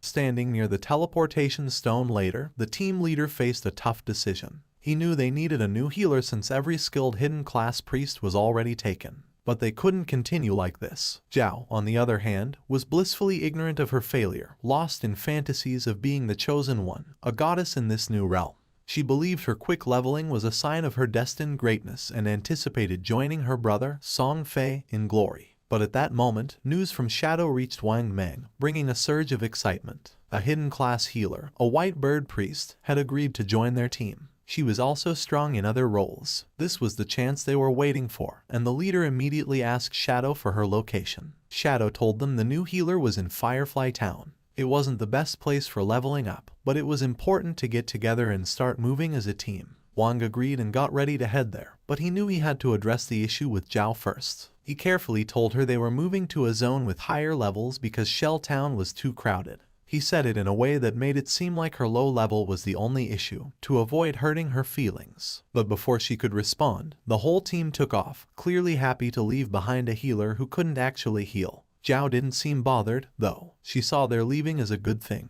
thinking they weren't strong enough for her anyway. She decided she'd find Shadow and make him help her level up. Meanwhile, Wang Mang made it to Firefly Town and found Shadow and Yu. Right away, he gave them the lifespan he'd gotten from their last fight, ready to settle up and get going with the new team setup. As they moved forward, Wang realized just how challenging it was to keep up in this game. While making plans, he brought up a new ally, a captain named Yu. Hearing that name made Shadow stop dead in his tracks, his thoughts racing. That name wasn't just random. Then, suddenly, she showed up. Greeting them with a cheerful wave, Yu caught the attention of both men right away. Shadow was in disbelief. The woman standing before them was the Yu, also known as Justice Execution, the only one in the game with the Dragon Swordsman hidden class. In Shadow's previous life, she was in the top 20 players worldwide and played a crucial role for the country's official forces. She was a national hero, respected and feared. And there she was, showing up early, glowing, and looking at Shadow with clear admiration. Yu introduced herself with a warm smile, admitting her admiration for Shadow. She even half-joked about him being a time traveler or a reincarnated hero because of how quickly he was advancing. Shadow stayed quiet, his mind wandering back his past there where their paths had crossed later, and under much grimmer conditions. She hadn't been part of Wang's team back then, which made this early encounter quite the surprise. She likely had a good amount of tradable lifespan already, probably gathered for government groups. As a dragon swordsman, known for their toughness, she was an ideal candidate to hold such power. Shadow saw the wisdom in the government's choice and respected it. Yu was straightforward, too. She told him if he had any gear to sell, she and her group were interested in buying. She sweetly but firmly reminded him of the responsibility she carried for her city. Shadow saw no benefit in opposing her, and they both understood that. He agreed, mentioning it would be short-sighted to pass up a chance for such a beneficial deal. Though Yu appeared cheerful and unthreatening, King Feng knew well there was much more beneath the surface. The fans of Song Fei logged out of the game. They had seen the official announcement that left them in shock. Lifespan in God-forsaken game was real, and if it reached 0, one would die in the real world. The archer was furious since she realized this wasn't just a game. She had given all her tradable lifespan to Song Fei. Some of them only had a few days of lifespan left. The assassin had killed several players and had the assassin's stat, and dying one more time was going to make her lose double the lifespan. They were in shock. They couldn't believe how it was possible that dying 3 times cost so much lifespan. The chubby girl began to read the messages and her face filled with sweat. She realized, cursing to herself, that in the game, as a tank mage, she had always charged at the front. She had killed many people and died many times, so now she only had 1 day of lifespan left. If it reached 0, she was going to die. Just then, something caught her attention. Brother Song Fei was buying lifespan. That was great. She decided to go find Brother Song Fei, thinking that he would definitely help her. Quickly, she changed clothes and thought about putting on Brother Song Fei's support outfit from head to toe, thinking that it was great, and that she was going to find Brother Song Fei, who would definitely help her. She even mentioned Brother Song Fei's latest release, the Song Fei Ultra Thin Anti-Side Leak. She dressed in Song Fei's merchandise, and without wasting a second, she left her house and started heading to the concert. Not far away, there were some apartments. Qin Feng's sister also logged out of the game. She didn't know if she was in the real world since now it was hard for her to tell the difference. She turned on her phone and couldn't help but smile when seeing that. At that rate, 1 day of lifespan could be sold for 15,000. With the 200 days she had left, she could become a millionaire. But then, she went into shock when she saw that Shadow had killed Song Fei 3 times. She couldn't help but cry from sadness and fury, since she remembered that they had told her that if her lifespan reached 0 in the game, she would truly die in real life. Even having 100 years of non-tradable lifespan, dying 3 times had left her with barely 12 years remaining. Then she remembered Brother Song Fei and wondered why Shadow had killed him. According to the group chats, Shadow, despite being surrounded by dozens of people, had managed to kill Song Fei 3 times. To her he was something so terrifying and incredibly strong. The chubby girl started sending messages through the chat, saying that Brother Song Fei needed help at this moment. She asked any sister in Zhanghai City to go find her to sell their tradable lifespan to her. She also revealed that Song Fei was at Dajiang Plaza at that moment and that the exchange rate for lifespan was 1 to 10,000. This was the perfect opportunity to get rich and help brother at the same time. King Feng's sister put on her clothes. She couldn't believe that Brother Song Fei was in Dajiang Plaza, not far from her. She thought she couldn't just stand by and watch his lifespan run out. She had to go help Brother Song Fei. Thanks to that Shadow and the others, she had managed to save more than 200 days of tradable lifespan. Just enough to help Brother Song Fei. Without wasting any more time, she decided to go to Dajiang Plaza. At the same time in the game, our boy slaughtered several monsters without much difficulty. A system window appeared, informing him he had reached level 10. His attributes had increased by 2, and he had gained 5 free attribute points. He had unlocked class promotion. In addition, as the first player to reach level 10 in the Zhanghai City area, he had earned 7 reputation points. As the first player in the Great Xia Kingdom area, he had earned 14 reputation points, and as the first player worldwide to reach level 10, he had earned 21 reputation points. The window also revealed that the teleportation function to the continent of Forgotten Gods would be unlocked when there were 7 level 10 players in the Zhanghai City area. The system revealed in all towns that Shadow had reached level 10. People were in shock and commented with amazement. They said that, as expected, it was Shadow again. He had gotten the first kill of a gold tier monster and was the first player worldwide to reach level 10. They thought Shadow was simply too strong. They had also heard that the big shot had even killed a small celebrity several times recently. According to them, Song Fei deserved it. Other players were expressing their frustration. They cursed, surprised that Shadow was from Grand Xia, and compared their own progress, pointing out that their hidden smith class was only at level 8, while wondering what was going on with Shadow. No one knew if among the 1.5 billion people in Tianju, there really wouldn't be anyone who could catch up to him. Our boy was near a shore, and decided to use the points he had obtained. He consumed 13 evolution points, leaving him with 0 points. His initial skill, Backstab Enhancement, evolved from Platinum to Emerald, increasing its passive effect from 40% to 50%. Even though his tradable lifespan was just a little over 7,000 days, he realized it wasn't enough. He knew that to leave Starter Town, they needed to gather 7 level 10 players to activate the teleportation portal to the continent of the Forsaken Gods. But since the highest level at that moment was only 7, they would have to wait a bit before it became possible. He decided to go back to the real world to take care of a matter. His figure disappeared with the sand, and several seconds later, he opened his eyes in the real world and the system asked him, Do you want to consume tradable lifespan to transfer your skills to reality? Without losing a second, Qin Feng accepted. When the system asked what skill he wanted to extract to the real world, he stood up and decided to extract his class. The system then consumed 1,000 days of tradable lifespan and completed the extraction. He gained the shadow, its passive was activated, and his attributes increased: strength by 3, constitution by 3, agility by 8, and spirit by 5. Then, he decided to extract level 2. The system informed him that he had successfully extracted level X2, consuming 2,000 days of tradable lifespan in the process. His level in reality immediately increased to level 3, and his stats received a boost: strength plus 4,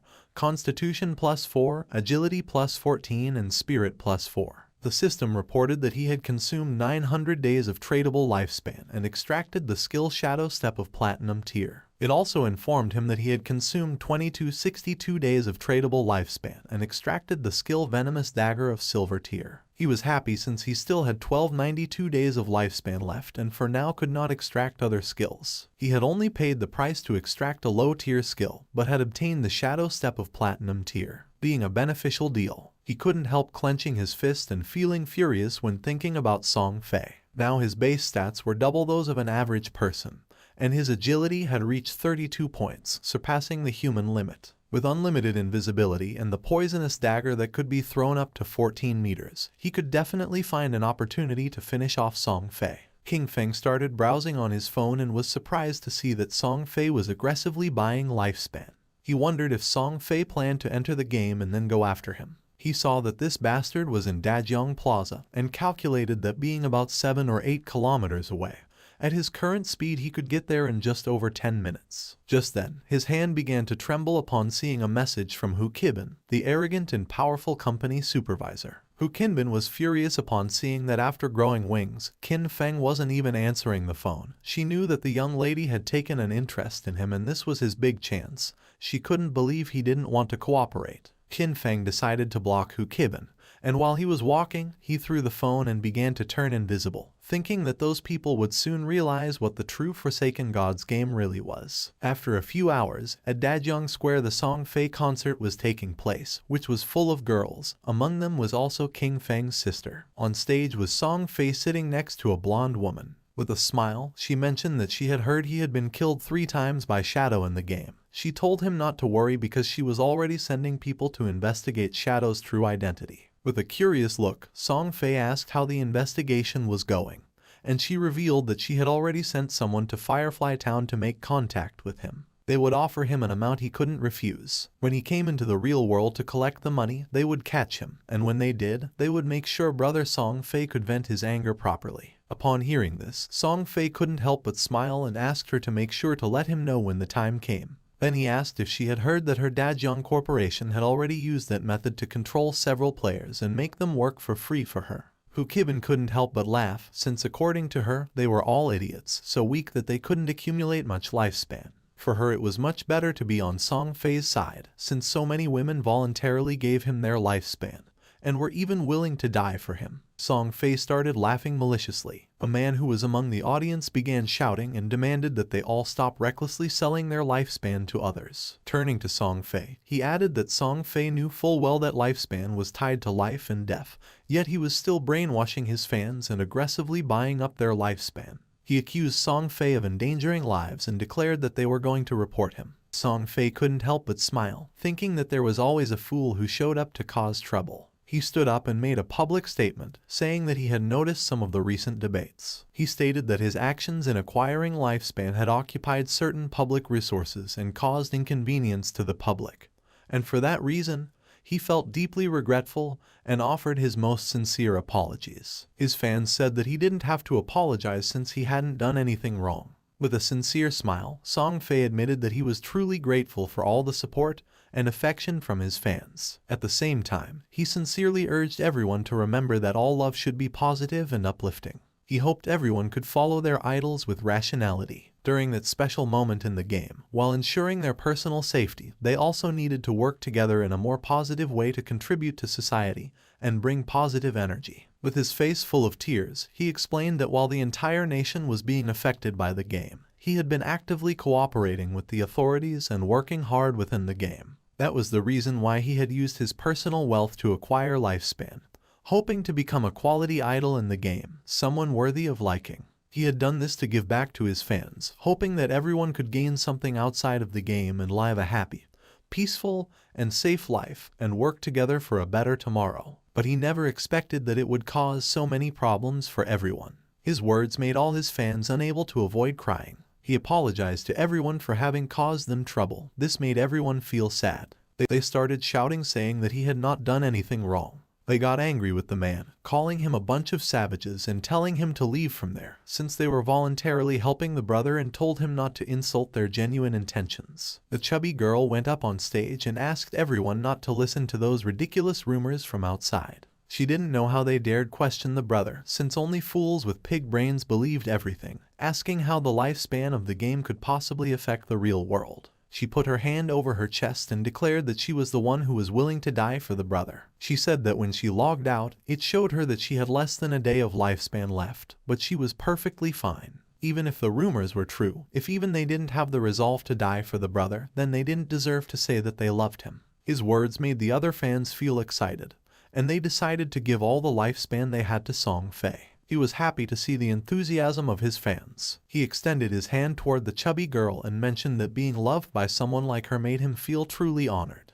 The chubby girl, in turn, was crying and willing to die for him. Just then, something flew out and went through Song Fei's head, leaving everyone in shock. Song Fei began bleeding from the mouth and his hair started falling like leaves. Song Fei's body fell on the shoulder of the chubby girl, making her eyes fill with fear. She fell on her butt to the ground and started screaming. She didn't know what was happening. Once it was revealed that Song Fei was dead, all his fans panicked. The guards began to escort Hu Kibin, and she couldn't help but cry and scream. She said that she had seen it, that when Song Fei died in the game, his body was surrounded by an orb of lifespan, and that they should leave immediately. She knew that the person who killed Song Fei clearly did it using a skill from the game. She wondered, horrified, if the skills from that game could really be used in the real world, and how that was possible. She thought about the actions, killing Song Fei instantly, becoming invisible and collecting lifespan, and concluded that the only person who could do that was Shadow. Just then, a dart pierced her head as well,